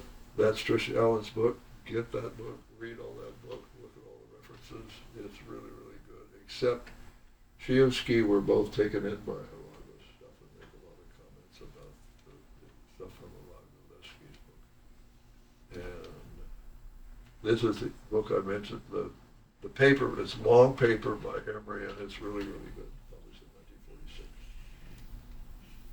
So there's some patterns, that's the ones, Weber's original drawing, and the things in Ski's book, and down the leg here. And this would be birds. This would be a symbol like a bird. What bird? Again, Harry said M-type pattern, then that would probably be the Eva bird. It has a tail sticking out the back. It's a Kauai bird, the tropic bird that has a long tail feather sticking out the back. And these were from some of those mummies. So imagine having this gift of seeing where it is. See the big toe? We know that's the inside of the leg there. And this guardian type tattoo here. And this is unbelievable. That would take a huge amount of work. And some of the other patterns. And there were several hands and what the tattooing was like on the hands and an arm. And other tattoos that were known from Kapu, very Kamena said her mother remembered these from Kapu. So at least there people were marking their village or their chief or something. And probably that was around in different places in Hawaii. And so here is in Emery's work, it shows 2 feet, it's inside, see the big toe? The man and the woman, that's on the inside of the leg. That's bigger. And these are some cones and blanks of the cones and about artist depiction of the blind tattoo. And I'm just talking about how can't believe it was. And then all these other ones that you can't believe it was. So how was that? Let's stop with that and we'll go outside and try to do some tattooing. Yeah, it'll be all right. It's okay. You just need a cup, that's all. You just have to tie it on there. Our time will be done by the time we make the die cup.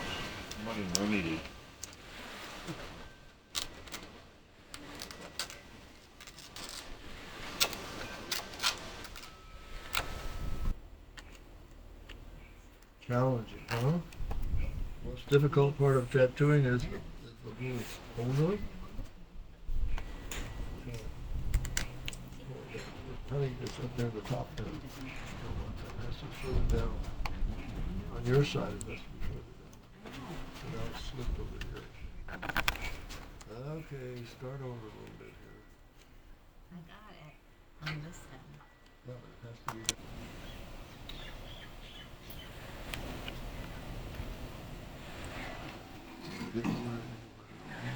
Slide this around a little bit. Let me slide it around a little bit. Can I? No. Is it tearing up the leash? No, I hope. Okay, here we go.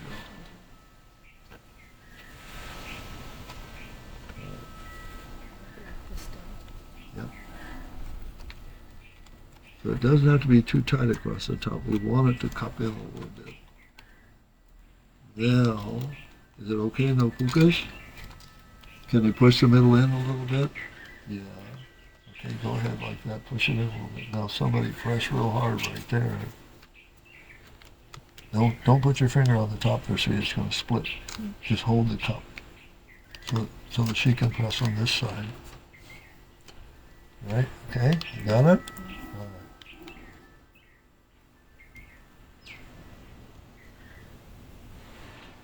right. I got it. I think we got it now. Okay, finally we've got our die cut. Two people to stretch his skin, and you have gloves, and then one person to. Yeah. No need. You You can. get glove.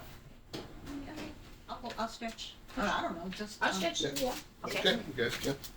So we may have to play around with this. It's So go ahead. really Yeah, thick. Those were done about 11 years ago. And same way like that, just a very minimal amount of little dots from the tattoo comb. It doesn't take much. And I had outlined them previously, but that's all Cahuilla charcoal tattooing here. So now that she's cleaned it, you can really see those little dots, even though the ink wasn't very good at all last week. Where it did get it out of my comb pretty well, it really made some good little black dots, blacker than any other. Where would you like us to be, like? I'm trying to see how this is doing. Okay. Just like before, it's just not You guys clinging. can come around. It's not clinging very good in my comb, but there's quite a bit there, and it's going up by capillary action.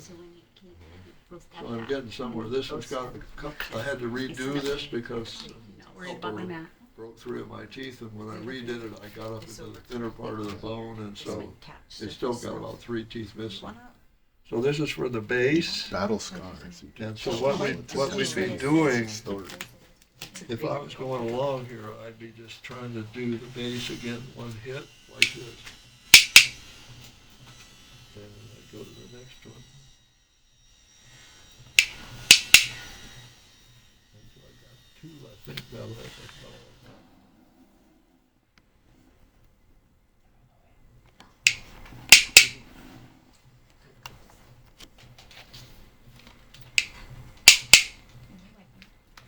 Okay. Oh, can I see? So so that's what he said. The reason they put some glycerin in the modern tattoo inks to make it easier to wipe it off. Now we can't even see that, so it's definitely getting some ink in there. So rather than we'll just not worry about that now because we're so short of time. But let's see if we can get this to go up in here some more. Because when I was doing it about 11 years ago, it was like this, but we could readily wipe it off. So obviously it had vastly less carbon in it than this does. I'm just going to go to some other triangles and we'll do those. Because we don't have to do a whole lot of this to see the point.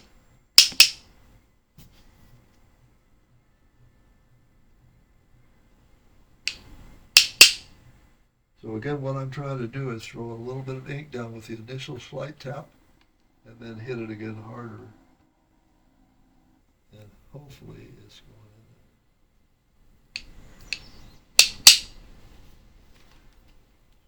in. The first little initial hit is just a little light tap.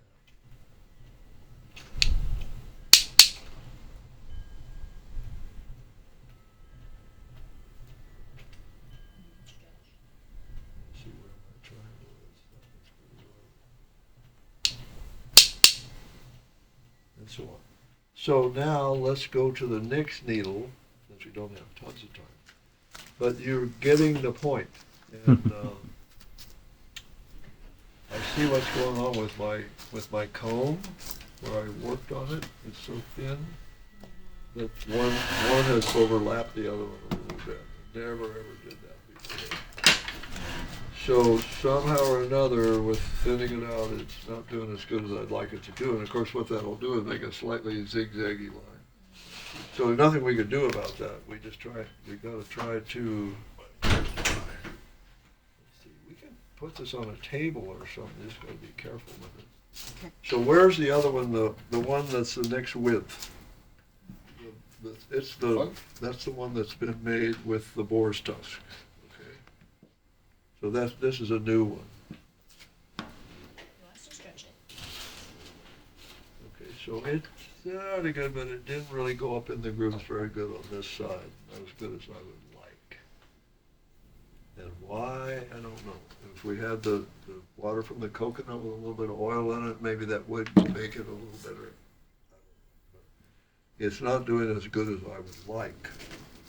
So what I'm going to do now is I'm just going to pick some other places since if we wipe this. I know, I don't want to wipe it. So do we have, is that alcohol swab around anymore? We can wipe this. Just wipe this off as good as we can. Or you This way. Yeah, Does yeah. Just wipe. Yeah.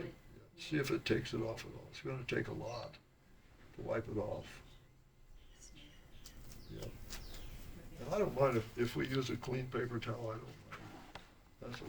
And then just regular rubbing alcohol. Yeah, that's okay. Yeah, it can be rougher. I know. Got it. So I didn't do as good as I'd like, but not too bad. Not too bad. I mean, I can see a pretty good little row, but not good sharp ones like over here. I'm not very impressed with that. So we'll see how this does. And again, we're just kind of playing around trying to get the right viscosity of the ink. So what I'm doing now, I'm doing the same thing, the same triangle, I've just moved up a little ways.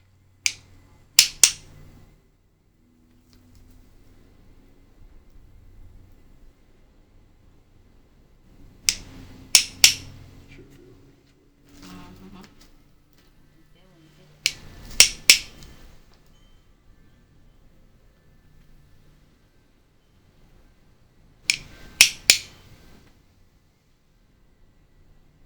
But you see how much more difficult this is than trying to do a straight line or make a little box?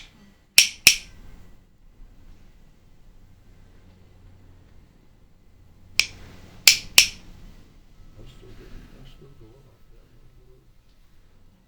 one. Okay.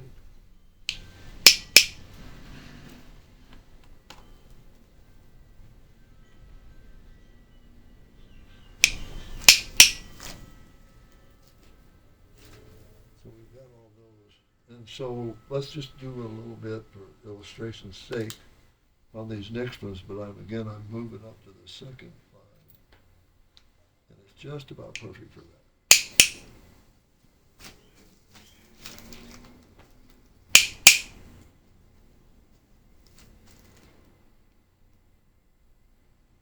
My tattoo's faded enough by now, I'm having a hard time seeing exactly where to go.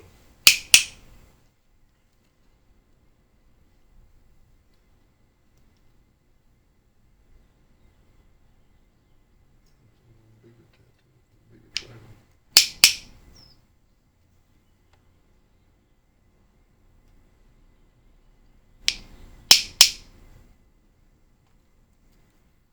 So I can get 3 or 4 hits out of this one before I have to load it again.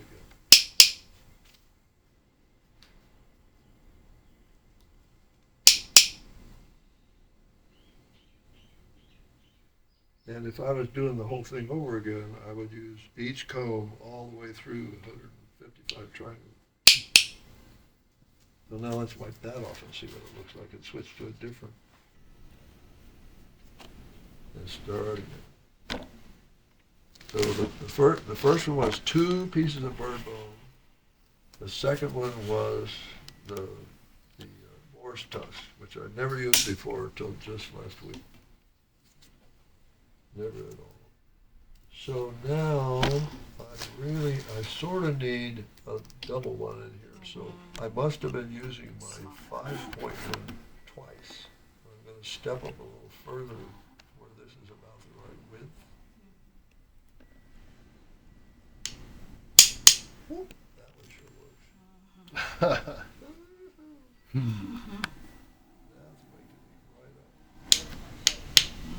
So I don't have to hit it as hard. I can see. I do not have to hit this one as hard. And of course, it's only got a limited number of teeth, so it drives it a lot easier. So all I'm trying to do is hold it as level as I can to the skin.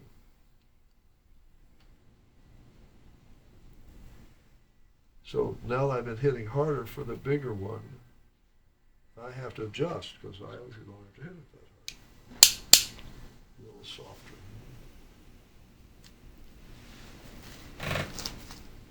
So all I'm trying to do is just pick the triangle and go about where this is about the right width.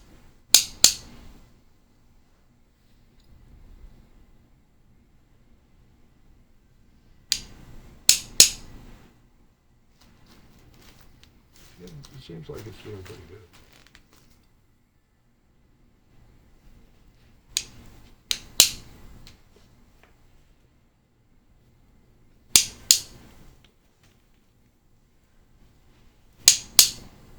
So that's what we'd be doing. If I was doing this, to do all 155, I'd be using the widest one all the way, the next one right as close to it as I could, and then on up the way. And if I needed to, I would take 2 to make it match the width that I had. That's good. So this last one that I did, you can clearly see the da-da-da-da-da-da-da-da-da. And so, the better I make the teeth, and of course the smaller it is, the easier it is to drive it in. So when you see the Samoan artists and they're working, and you look at the width of the comb that they're using, they got a big wide comb, and you see them, they're back here like this, and they've got a wand this long, and they're going pop pop. It's because you've got to hit it a lot harder to drive it in when the teeth aren't made as good, they're not near as fine, and you got a big wide comb. So all this I've just learned just purely from myself, doing myself. And obviously, when I first started doing this one, I was hitting it just as hard as I had just done with the other ones. Ouch, ouch, because I drove it in further easily because it's lesser teeth and they're real sharp. So we can see we've got good little lines of black. They're not very big dark, but they're real nice and dark. So as I go through this one, I'm going to learn a lot more about how much I have to strike, how close the lines have to be. And so we're going to let that heal, and we'll go eat lunch and have fun and talk story. Anybody have any other questions? Anything? Did it hurt? That with the 7-pointer that I just did, the first one hurt because I struck it harder, just like I'd used with a wider comb before. Drove it in more. But if you hit a cutaneous nerve, if you've ever had blood drawn repeatedly, you know, they draw blood sometimes and it hurts and other times it doesn't hurt at all. It's just because your cutaneous nerves are in different places, and if they happen to go right in on a cutaneous nerve, it really hurts, and if not one there, you don't hardly feel it. And they don't know. Well, mahalo you, always.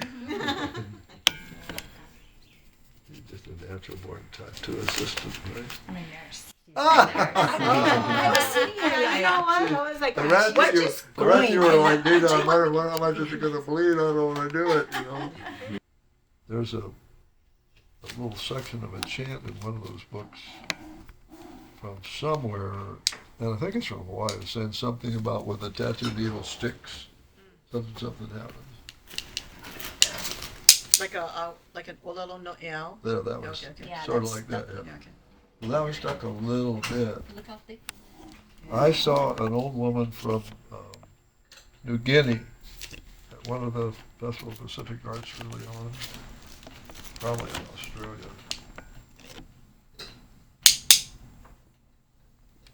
And she was tattooing her granddaughter with a stick that had a thorn on it. One thorn. And so occasionally it would just stick in her skin. Oh gosh, you ripped Not it bad, but you know, it would stick in her skin. Her granddaughter just sitting there like this. That was interesting. The other thing was interesting was she was bare-breasted and didn't give a damn. You know, because back then the dancers from places where they didn't wear tops, they were just there in Australia doing all the dances. So we learned a lot about authentic in Hawaii. Get up. You just look at Choris's drawings and you see what it was like. Do you want more water on this?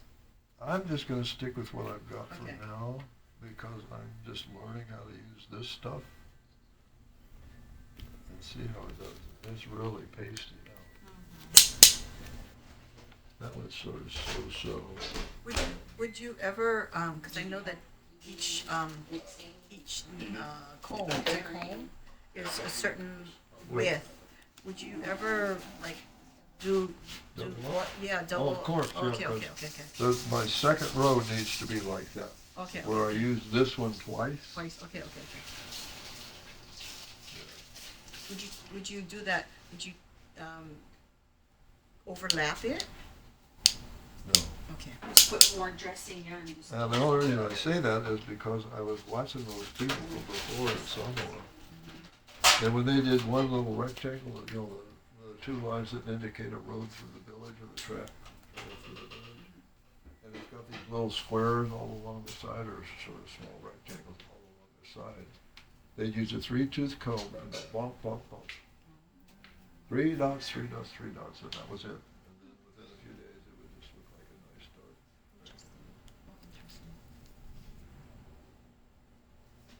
So that really taught me something. You don't have to put a whole bunch of ink in there to get a pretty good looking tattoo that's not black.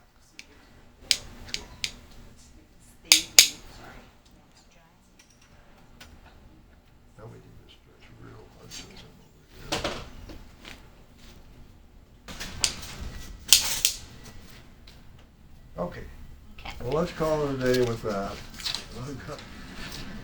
It was even ink dropped up on the back there. Yeah. So pasty down. So that's Smoothing not, off the other that's side. not the right viscosity. But again, I'm just learning with this stuff and what I have to do. When they got that- So does the coconut water evaporate less quickly? I don't know. And remember, the ones we did before was in Arizona where it's much drier air. So it's gonna evaporate a lot faster What do than you it think? does here. Do you think the coconut water has a little bit of oil in it? It has a little bit of Okay. oil in it. Yep, I think that's why it's so good, and it's pure, it's sterile inside Yeah. the coconut. So like Kalani said, well, we've got some you buy frozen, Yeah. do you wanna Frozen. use that? And I said, no, because it's been out of the coconut, who knows What what's it's in it by- touched, by yeah. this time. So now if we look, you can see real good rows of little dots, oozing blood a little bit. And so 12 years ago, whatever that was, when they did it all, it just oozed a little bit. But because I'm on that blood thinner, it's oozing more. But even now, it's not. It's not that very much bad at at all. all. So they have 2 rows or 3 rows of teeth. And I made that little tool with 2 little baby shark's teeth by flattening them and gumming them in place like that. So once I got one groove, and I'd start with the shark's tooth knife and bend over and get a little slight mark. And then I start deepening it with this, and I'm sure it's straight, because bone is kind of wavy and get nice straight groove. And then I start deepening it with the shark's tooth again. Here. And you That's so take a cool. small shark's tooth and turn it sideways, it'll really. Ah. Or Very if good. you want to, you can use the stingray barb and it'll really just keep going down. Ah. So I've used, and then I use that little tool, if you get the first line cut as deep as you want, then you take that little tool and you tip it over this way and you rub it back and forth in the first groove while you slowly flip it over so the second tooth Start to mark it the next little. Then you get the second mark, then you take a stingray barb and deepen it, make sure it's straight. Wow. Cut it deeper with a little baby shark tooth. So Wow. all that's just experimental archaeology. That's a baby. I love that stuff just because the stingray barb was sitting on my counter. I thought I better put that away at a time when I was thinking about it. And I've used that stingray barb a lot. And it'll do the bird bone, it'll do the pig's tusk. Okay, so going back to this is some real good samoan type cordage here. I'm sorry, the blurry picture. And this, I don't know what it is, but it's well worn. It's 8-ply braid, and it's probably 7. But it's a really, really, really good rope. And of course, Hawaiians in the old times had big ropes. If you're hoisting up the sail or got something on an anchor, they're going to have some really good rope. Probably Olana. Sometimes they even mix Senate with Olana. The Senate is unbelievably good in seawater, but Olana was awful doggone good too. And Olana doesn't stretch, Senate will stretch, especially braids will stretch, so that kind of gave it both qualities. So we'll go through when we get to Olana some interesting things about that. So this is just K House standing by front of Bishop Museum. Uli, these aerial roots here inside, you can make a very good cordage out of that. Inside the uli aerial roots. So that's another one. This is a really good book. If you don't have that one, it's just full of great stuff. Full of good stuff. Catherine Summers, Hawaiian cordage. So here is another one off the internet of Hawaiian names for scientific things, and you folks probably know these things in the main. Ha'olana, Mauke, Mamaki, Opuhe, Aha, Hama, Ie, Akia, Ahama, Huehue, Kuale'ai, Uki Uki. So I don't know what is Kuale'ai. I know they used, what do you call it in modern terms, morning glory, vines to make cordage. That's all I know. Uki Uki, that's pretty common. Akala, the straighter stuff. Akia, I don't know what that's in bushes as far as I know. Ie, those aerial roots that were split to make the mahioli's and other things. Aha, we're going to talk more about that hopefully. kuhe I've seen once, I think, up on tablet, and it looked like the leaf was larger than the maki and serrated distinctly around the edge. It kind of looked like a cross between Olana and the maki. And I know that was a real good thing. I think it's in Nettles. Nettles and Mamaki. Everybody knows that. They would make tea out of that nowadays. But they did make tuppa out of Mamaki that was supposed to have been used for chief's mallows because it was more waterproof. And I worked a little bit on Mamaki one time after I was pretty good with Mamaki tuppa. And I went all the way all over the place down in Puna trying to find a Mamaki tree I could get a big enough straight branch that didn't have a lot of branching off of it that was at least as big as my thumb. I could harvest it like you would Mamaki about the time, size of your thumb. And I thought I had some pretty good inner bark there, but it was really difficult to work. Beating. It was nice and brown, but all I got was mostly lace-like stuff. I did have some of the fiber left over, and I saved it. We'll get to that. So how they did that, why it would be more waterproof, people have tried all kinds of things as an aside on bulky to make it more waterproof, but I've never heard of anybody trying turtle oil. In the old days, they sure would have had turtle oil, but now you don't have any turtle oil. Maybe that's something that they used and nobody ever knew it. Wauke, of course, is the paper mulberry that thing was used for all the tuppa, but it also can make cordage out of it. Olana is unbelievable cordage. And how is just everywhere. And you can make some beautiful stuff out of it. Like Umikai, I'm sure you've seen some of his work with the how cordage and just, little teeny weeny stuff. And they can make a great big hawser. As an aside, there was a shipwreck, and I think it was off of Waimea Lake. So it's caught on a reef out there or something. I think it was there. And they built a great big hawser out of Howe. They got all these people there, and they went on, they hooked the hawser onto the mast, and they were going to pull it off of the reef. So all these people started hauling and hauling and pulling and pulling and pulling. They didn't haul it off the reef, they broke the mast off the boat. So it's really tough. If your truck is stuck out somewhere and you got enough how growing around there, go strip the bark raw and twist it up and braid it up into some significant cordage. You could probably pull your truck if you got a trailer hits on one truck and you can attach it to the other one that's stuck. You could probably do an emergency haul out with raw how work. So let's talk about in particular Olana. So Olana, as I was telling the kids at camp school, was the strongest natural fiber known to man. And the reason is because the cell is the longest cell of any known plant. So when you harvest Olana inner bark and you twist it even a couple little strands, you've got this long fiber, which itself is very, very strong.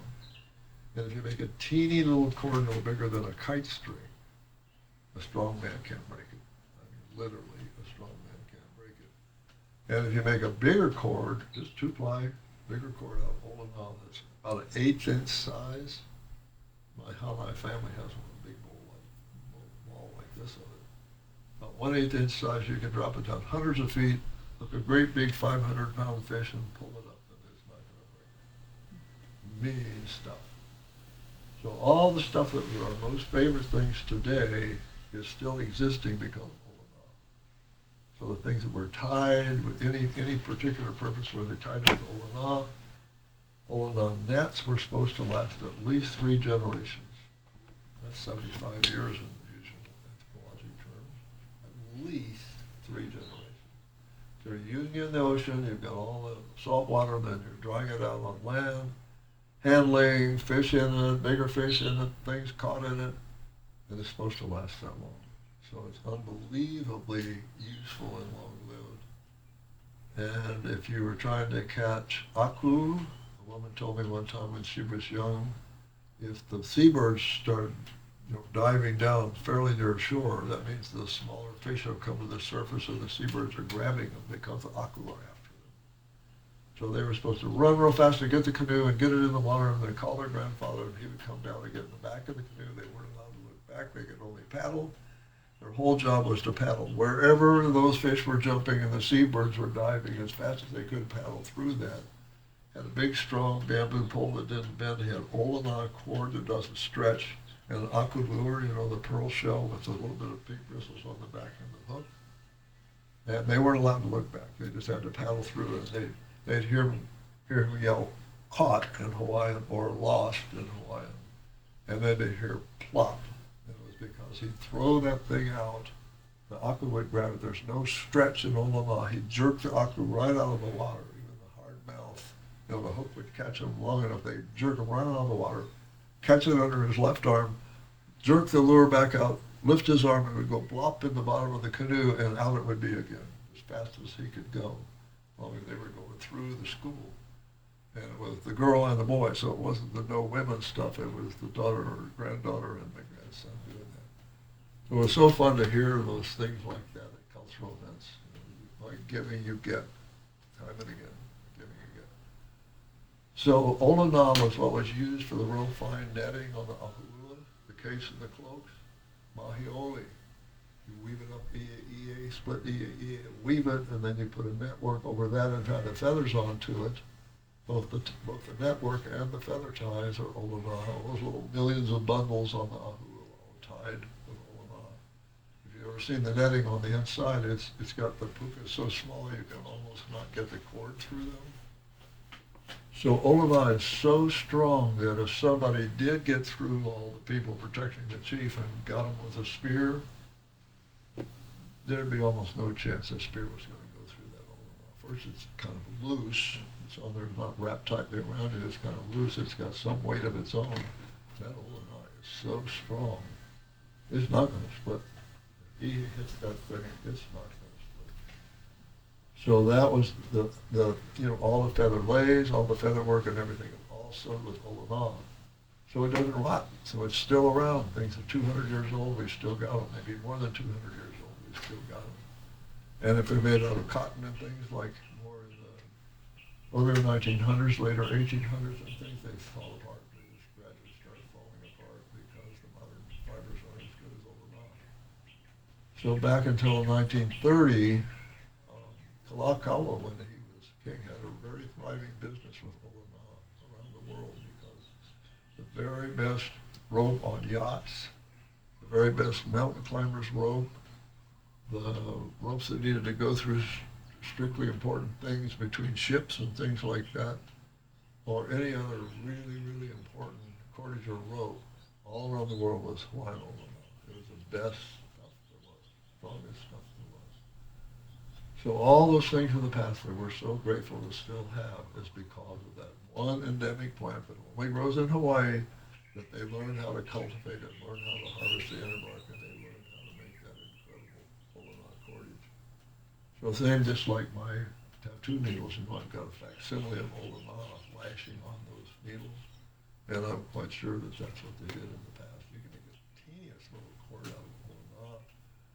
If an ipu cracks and you got to fix the crack, you got to puka all along the crack and then sew olana through those pukas and sew it back together. And all those little pukas are never drilled, they're pierced. That's another story, but we'll save that for another day. Remember that. How did they pierce the holes in the ipus? But if you can get the end of the little olana thread, real thin olana thread, and you cotton, you get it like this and put it through the needle, and then if you try to pull it and you don't have very much of it, it'll just pull right out. Not with olana. If you can get a little teeny bit of it through that hole, one or two fibers, and get hold of it, you can just start pulling it and it'll just pull right on through. It's never going to break because those cells are so long, the fibers are so strong. And you can pull it through until it's just stuck in that hole. Or if it's not, you can get around the other way and just barely get a little bit of it through the hole again and pull. It's not going to break. And sew up the whole break. So some of the Ipuhake and Bishop Museum, at the top, the hole is the weak spot. The natural tensions within the gourd tends to make it want to crack out of that weak spot. Or somebody drops it or hits it on the top or something. They definitely did play them on top of the head in the past. And so they're sewed up. The ones in the Bishop Museum, you can see repeatedly they're sewed up where the crack broke away from the top ring at the top. And other things were like that. I've got a piece of an old platter that somebody gave me that's just got dozens and dozens and dozens and dozens of repairs. So it was some kind of really important ceremonial thing, and it was used so much after that that it wore the old knot clear down. It was all the stitches wore it down flat. So it was just so hugely important in so many ways and so strong. That's such remarkable stuff. So that's the one thing you can really talk about in Hawaii as far as cordage that nobody else had. It was an endemic plant here. And mamaki, I mentioned that. We're going to see a known Hawaiian weapon here shortly, and why mamaki came in real handy for me. Niu. There's 4 kinds of coconuts. There's niu li'i, which is a little bitty one. You can make the hokio type nose flute out of that. There's the niu ai, that's the common eating coconut that's all over the place. And then we've got the Samoan ones that are lower down and the tall ones the other way. That's niu ai, medium-sized coconuts inside. Niu aha is the one the cordage came from, or niu afa in Samoa. It has a small coconut about that big and a big, long coconut husk.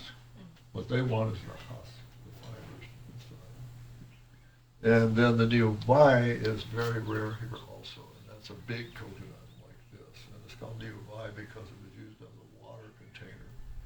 In Samoa, they didn't have gourds. They had lots of niu vai. And the biggest one I've ever seen is about this big, believe it or not. A coconut this big. So the niu vai was what the punius were made out of before, the old punius in Hawaii, which is unique to Hawaii, by the way, are about that big at the top, where the hole is about that big at the top. And now all the ones are about this big at the top because they're using niu ai to make them because they can't find a niu vai. So her Haumana made them all with niu vai. It took me a long time to collect them. You can find the ones that come from Samoa for the cups for ava. You can find them, it's all niu vai, but they're always cut short as a cup. We need one that's where you can get most of the whole coconut and then cut it off and put the kala skin on it, and that's how you make the puniu. So that's both the niu aha. You'd be unbelievable if you found one of those nowadays in Hawaii, because nobody's making coconut cordage anymore. The niu vai is extremely uncommon too.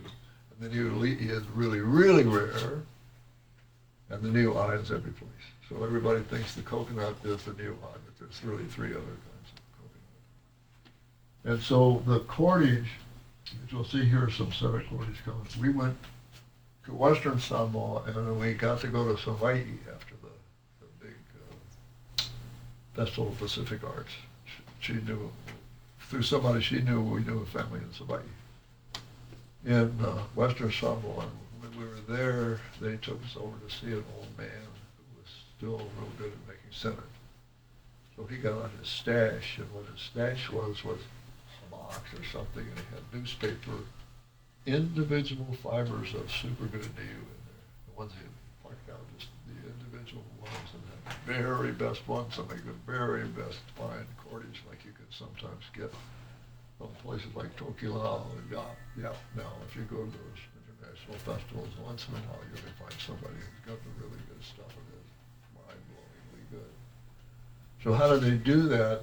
On Savai'i, one of the men there told me that you take the niu aha husk and you put it in the ocean for about 3 weeks and soak it. And then you haul a log down there near the beach somewhere and put it in the water. Take the husk, take a club, beat it, wash it, beat it, wash it. What you're doing is getting out all the rubbish in between the fibers, and then you just pluck out the fibers, and they take the very best ones, like the old man did, really, really best ones to make the very, very finest cordage. That's how they can make the really good, tiny little stuff that's incredibly impressive.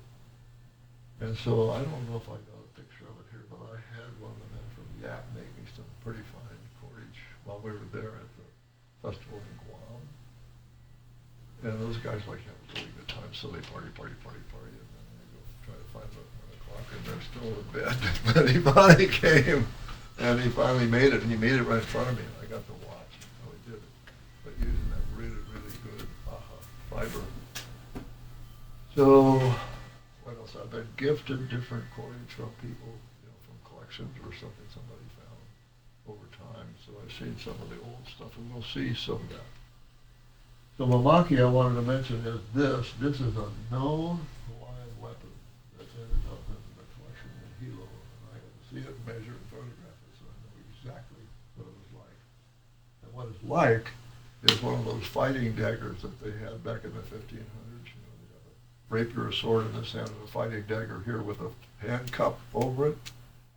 So if you had a gored hand cup right on here, which might have been there and gone away, it would be just like that. And then they armored this to make it more like a steel blade with great big stingray barbs. This top one was a little bit further forward that made a complete point at the end, but then real fine cordage here, and then some pretty doggone fine cordage here, and then some sort of ordinary braided cordage back here that was sent. That's Kauai wood, Kauai, whatever you call it, which I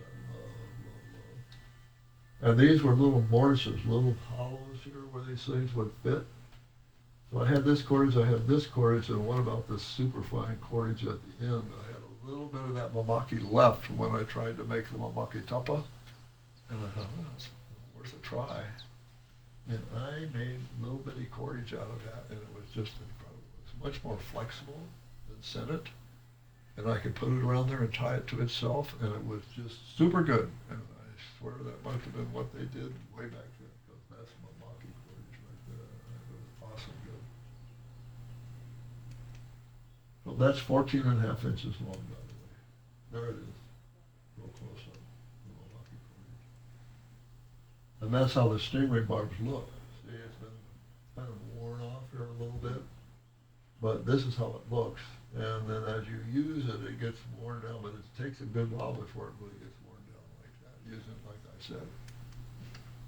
And that's some really fine stuff. So this is the really good stuff from the Oahu, where they pull out the finest fibers, and they've got this, you know, the folks from Yap brought that. And when I went to see him, he made this right in front of me. It's about 35 or 40 feet, maybe. I don't think yards, but here's some more of the really good stuff from Yap, 2-ply. This was 2-ply. And this was, that is from Samoa. I think that's typical 3-ply braid, sent it from Samoa. So several things to note about this is when you braid the senate, you always have these little pieces of it sticking out here and there, and when you've added more as you're making more and more senate. So if you're trying to lace something really good like a pahu, where you got to go up and then up and down, and get under the real tight cordage that's already on the top. The way you do that is you take some really good 3-ply or 5-ply better, 3-ply usually, because that's all you can get nowadays, but good stuff, you know, tightly braided, and stretch it first. So you tie it to something way down there and just pull on it as hard as you can after you've inspected to see if it has any weak places. And the poorer quality stuff will have weak places in it. But not any weak places, you just pull on it as hard as you can and stretch it as much as you can. And while it's stretched, you take a candle or a cigarette lighter and run all the way down the whole thing. All those little tiny spicules will catch fire instantly. They'll burn right down to the braid where it's tight, and they'll stop burning. And then you take something like old coarse tapa and go up and down and burnish it back and forth, and now you've got some pretty smooth without all that sticky stuff sticking out. And then you can lace with it so much better. So that's the more real good stuff. That's also probably from Yap, and that's real small braid. But if you ever want to buy some, as you probably know already, you just got to look at it real close and see if it doesn't have poor places in it, you know, places where they didn't put in the new stuff very well, or where it's got weak spots, or is it really, really even and really well woven. So just hard, nowadays it's really hard to get good stuff, and it's been that way for a long time. If it's real dark red like this, it seems to be the stuff that comes from Fiji. They must soak it in kukui bark or something like that to help make better things for nets. I don't know why, but to me it seems like that what I would get from Fiji would be more likely to be that reddish kind. And that's just a real good Senate there. So if I'm looking to, even this one back here, you know,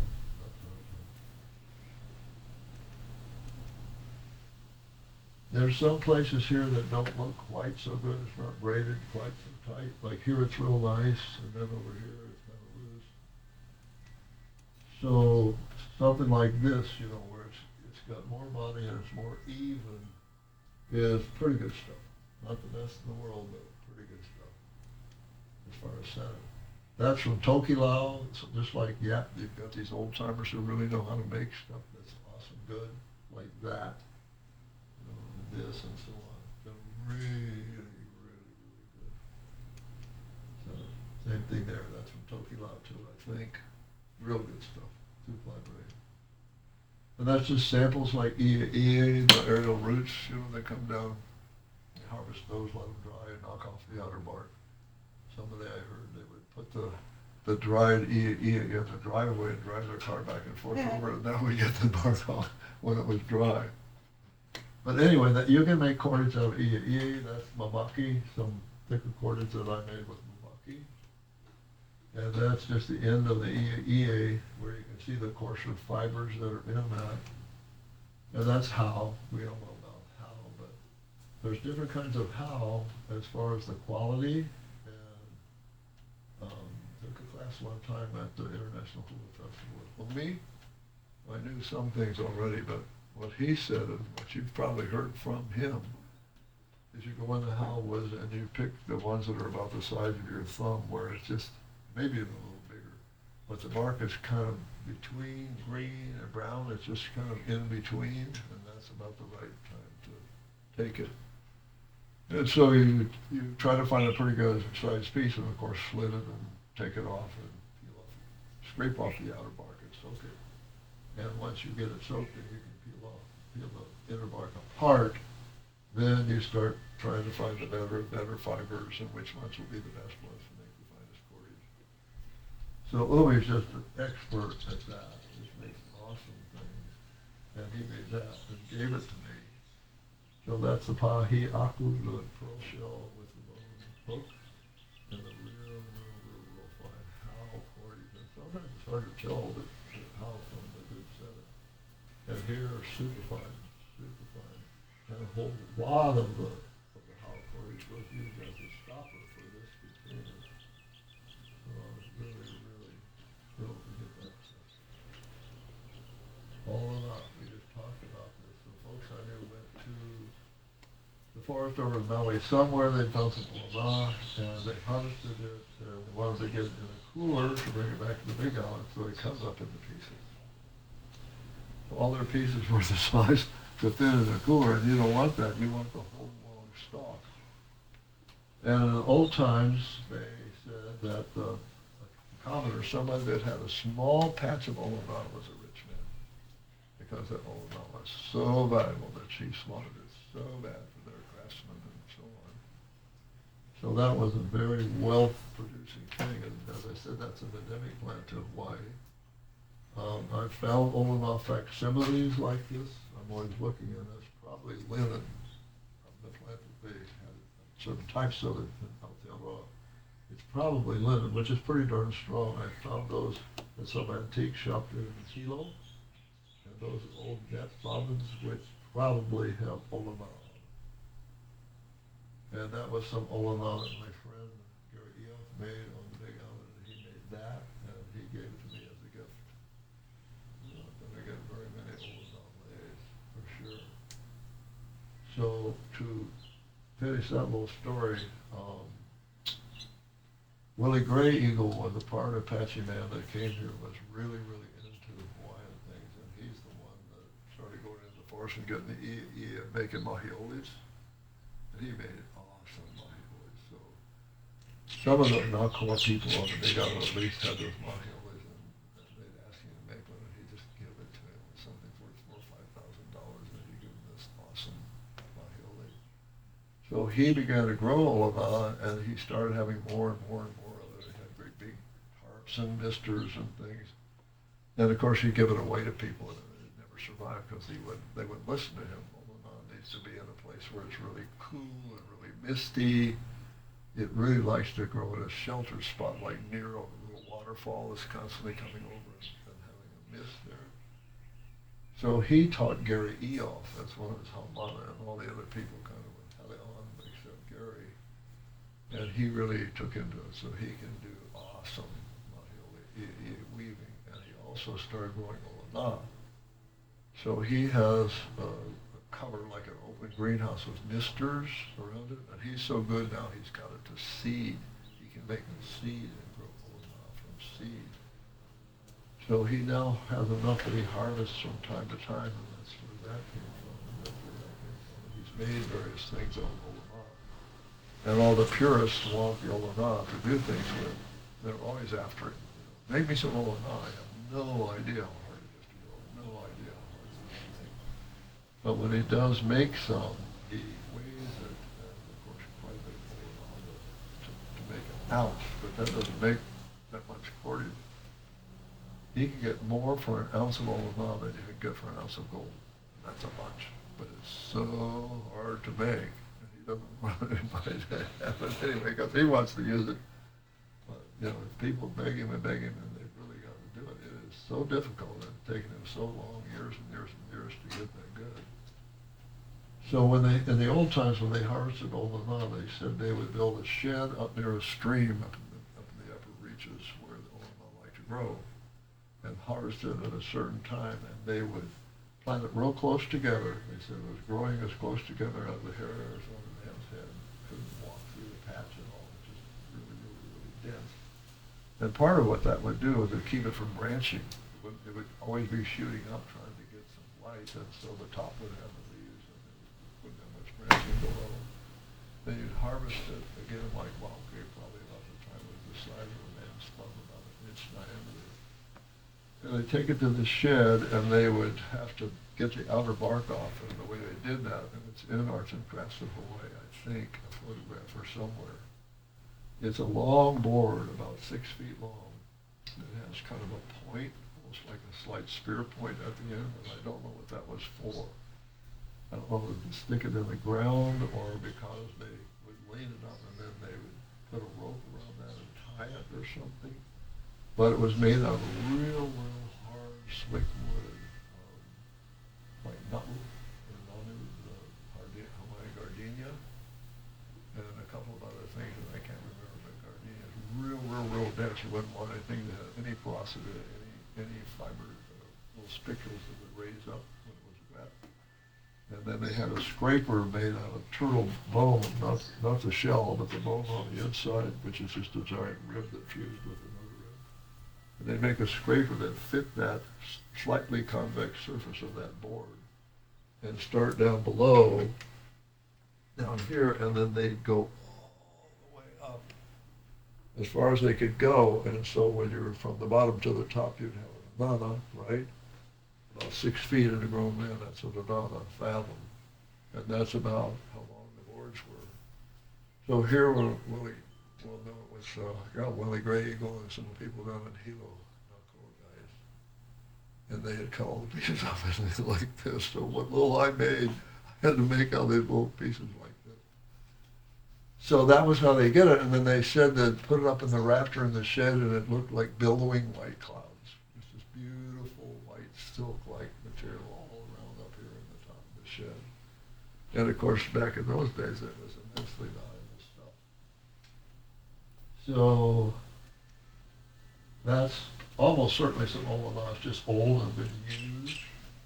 But that's a cord from the Sandwich Islands, so that's way back when it was called Sandwich Islands. But you can see how tightly twisted, two-ply twist, real tightly twisted. But even this size, even that size, you could catch a great big fish with that. That's one of those long skeins of cordage scented that you can sometimes get from Samoa, probably elsewhere. And I think they routinely have about 50 meters, 100 meters, you remember? Maybe 50 meters, you know. Okay. So they're just, and you just have to look at them and see what quality they are. A long time ago, the Mission Museum used to sell them from time to time, and I've got some that way. Then we get the Niho Palawa. So they're made out of different kinds of ivory. You can recognize the whale ivory from the elephant ivory, from the walrus ivory, or literally from the elk, depending on the ivory. And that's Niho Palawa. I'm sure it's Niho Palawa. Because the walrus ivory will have a central part that looks like fudge that's gone to sugar, like one little crystalline stuff in here. And the Niho Palawa will sometimes have little inclusions here and there, like little sort of bubbles or pearls of the ivory material. And then if it's elephant, it'll have little cross hatches in it. Those are the three different ones. Most of the big ones were made after the coming of the whalers when they could get the great big sperm whale teeth, or they could get walrus, or they could get ivory, elephant ivory. And then this part is the neat part, because that's all human hair, braided human hair. So they did use human hair for cordage for certain specific things. I don't know what else it was used for. Yeah, but the gods got you too. Oh, yeah, there we go. Perfect example. So that's what they look like there. And that's two-ply braid. It's pretty even. Pretty even. Down here right at the end, you can see where they were kind of running out of fibers and it sort of trickled down in size, so it's a little smaller from about here on down. Pretty good stuff. Pretty good stuff. So yeah, if you've got one of those, hang on to it, because especially if it's the good stuff. Nowadays, it's really hard to find. So back to this, I was at Mission Museum one time, and I was back where they were doing the restoration department, and the folks that were restoring one of those were talking, and I said, do you mind if I go look at the flower? No, so they had taken this part apart to a degree, and I could look at the cordage real closely and examine the strands, and there was about 96 hairs in each strand. So you've got 8-ply braid, 96 strands. 96 hairs in each strand.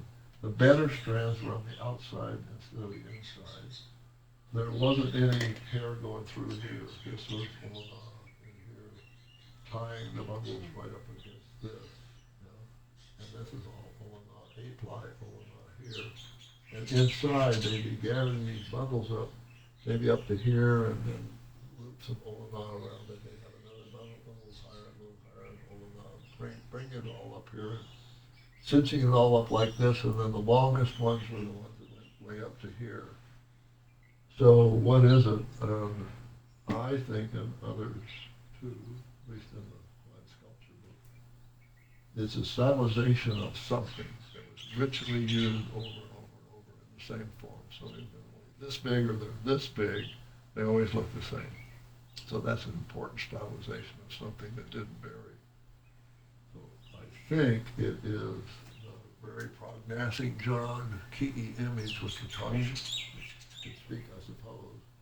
And so the suppressed facial features, they're tall, forehead like we see on some of the images. And some of the images have hair, over the image. So if that was supposed to be stylized hair of the image and you used the hair from your family, mama,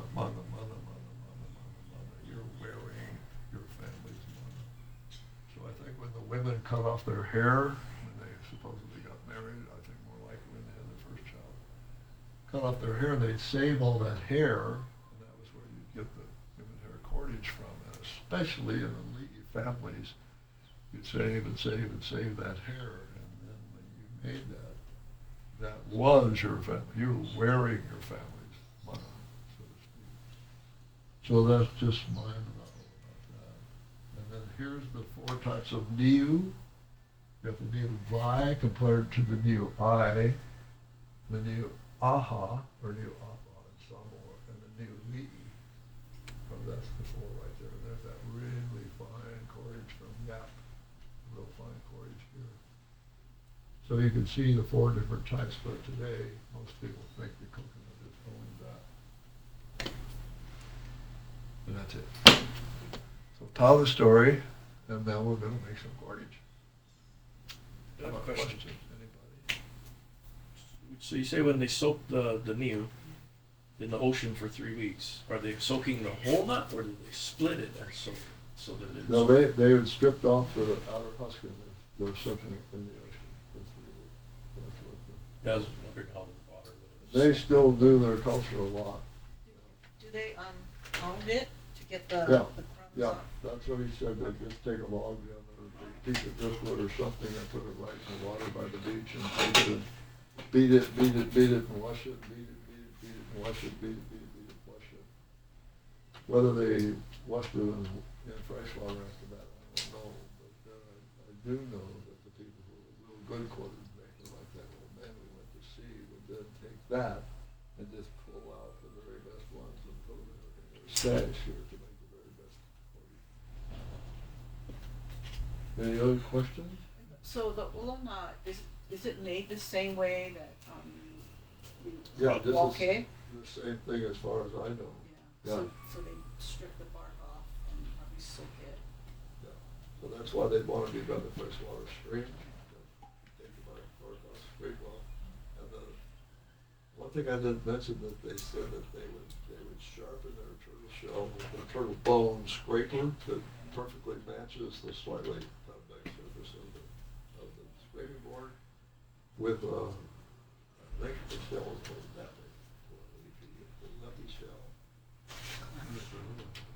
So many little seashells, and they've got little ridges on them and little curves on them and this and that. I couldn't imagine what could do that until I finally found one of them, and it's just kind of a clamshell, small little clamshell, about that big, and it has tiny little ridges on it that go like this. And as they cross each other, they look exactly like a modern fine woodworking file.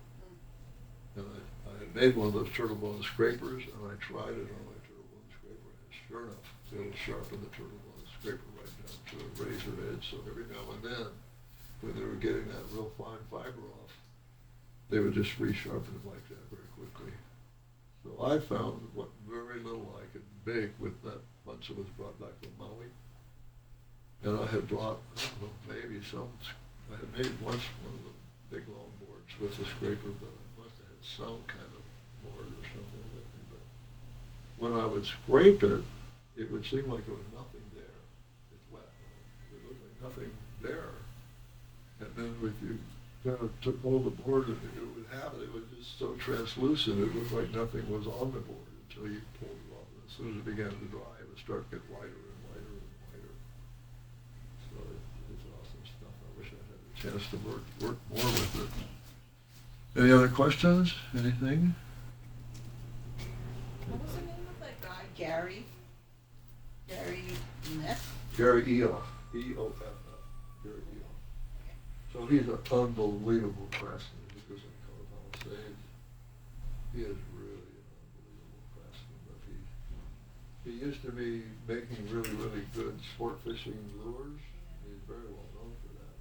But he just got more and more and more interested in these things. So he's just kind of an unassuming guy. He's gotten more into teaching now. Is he here? Or no? Yeah. But he doesn't go out, here or there, all around teaching, but he does do some teaching right there. And he has some kind of grant where they have a little kuleana down by the beach, actually pretty good size, and growing all kinds of plants, and they've got a big halal type building that they made. But, the stuff that he has made is just unbelievable. Just weaving things with the mahiolis and stuff. And all the gourd work that he's done, and the carving work that he's done, and drawing the whole line to make it seed. Yeah, he's quite a man. Anything, anybody else? Okay, Mahalo. So now we're going to go on to the next part, is learning how to weave the cordage. And so over time, I've done that 4-ply and 8-ply cordage in particular, but sometimes other stuff. So you kind of get modeled to what the cords look like, and when you look at the old drums and some of the really good lashings on ceremonial type adzes and things, you can see it's not 3-ply. So what is it? Is it 5-ply 7, or is it maybe 6-ply flat or something?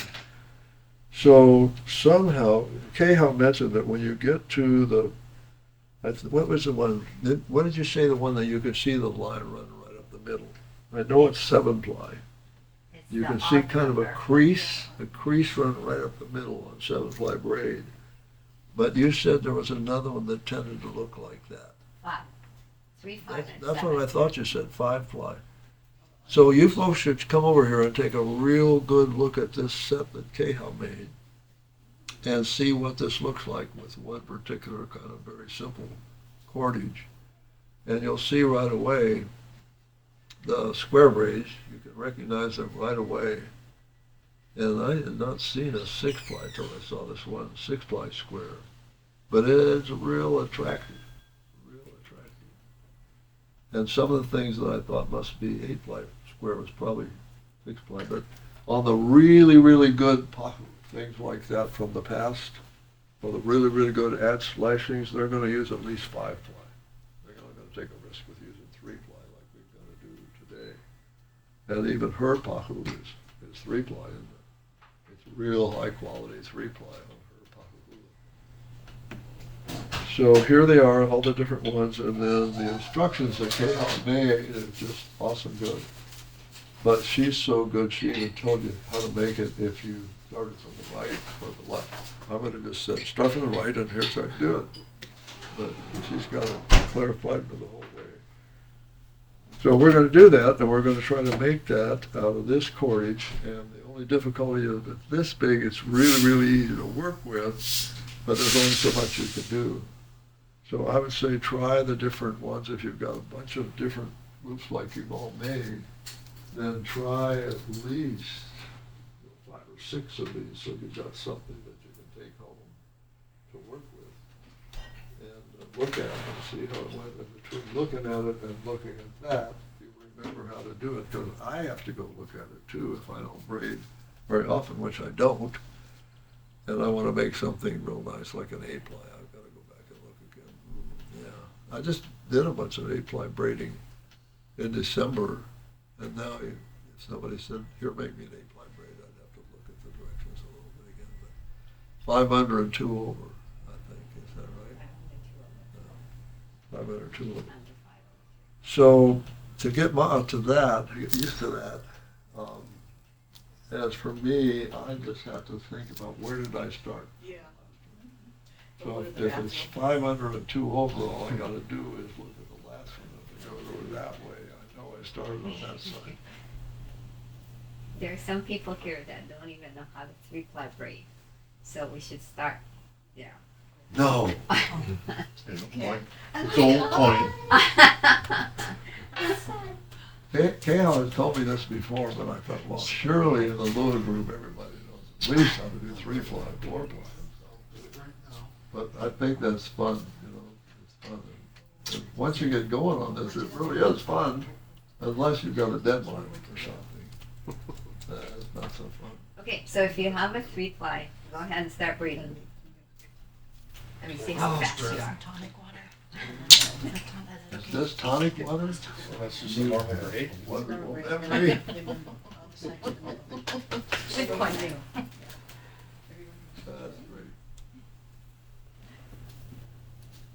Oh. Cheers. Here. My tonic water, this is especially Okay. good. Who did this show off? There you go. Wow.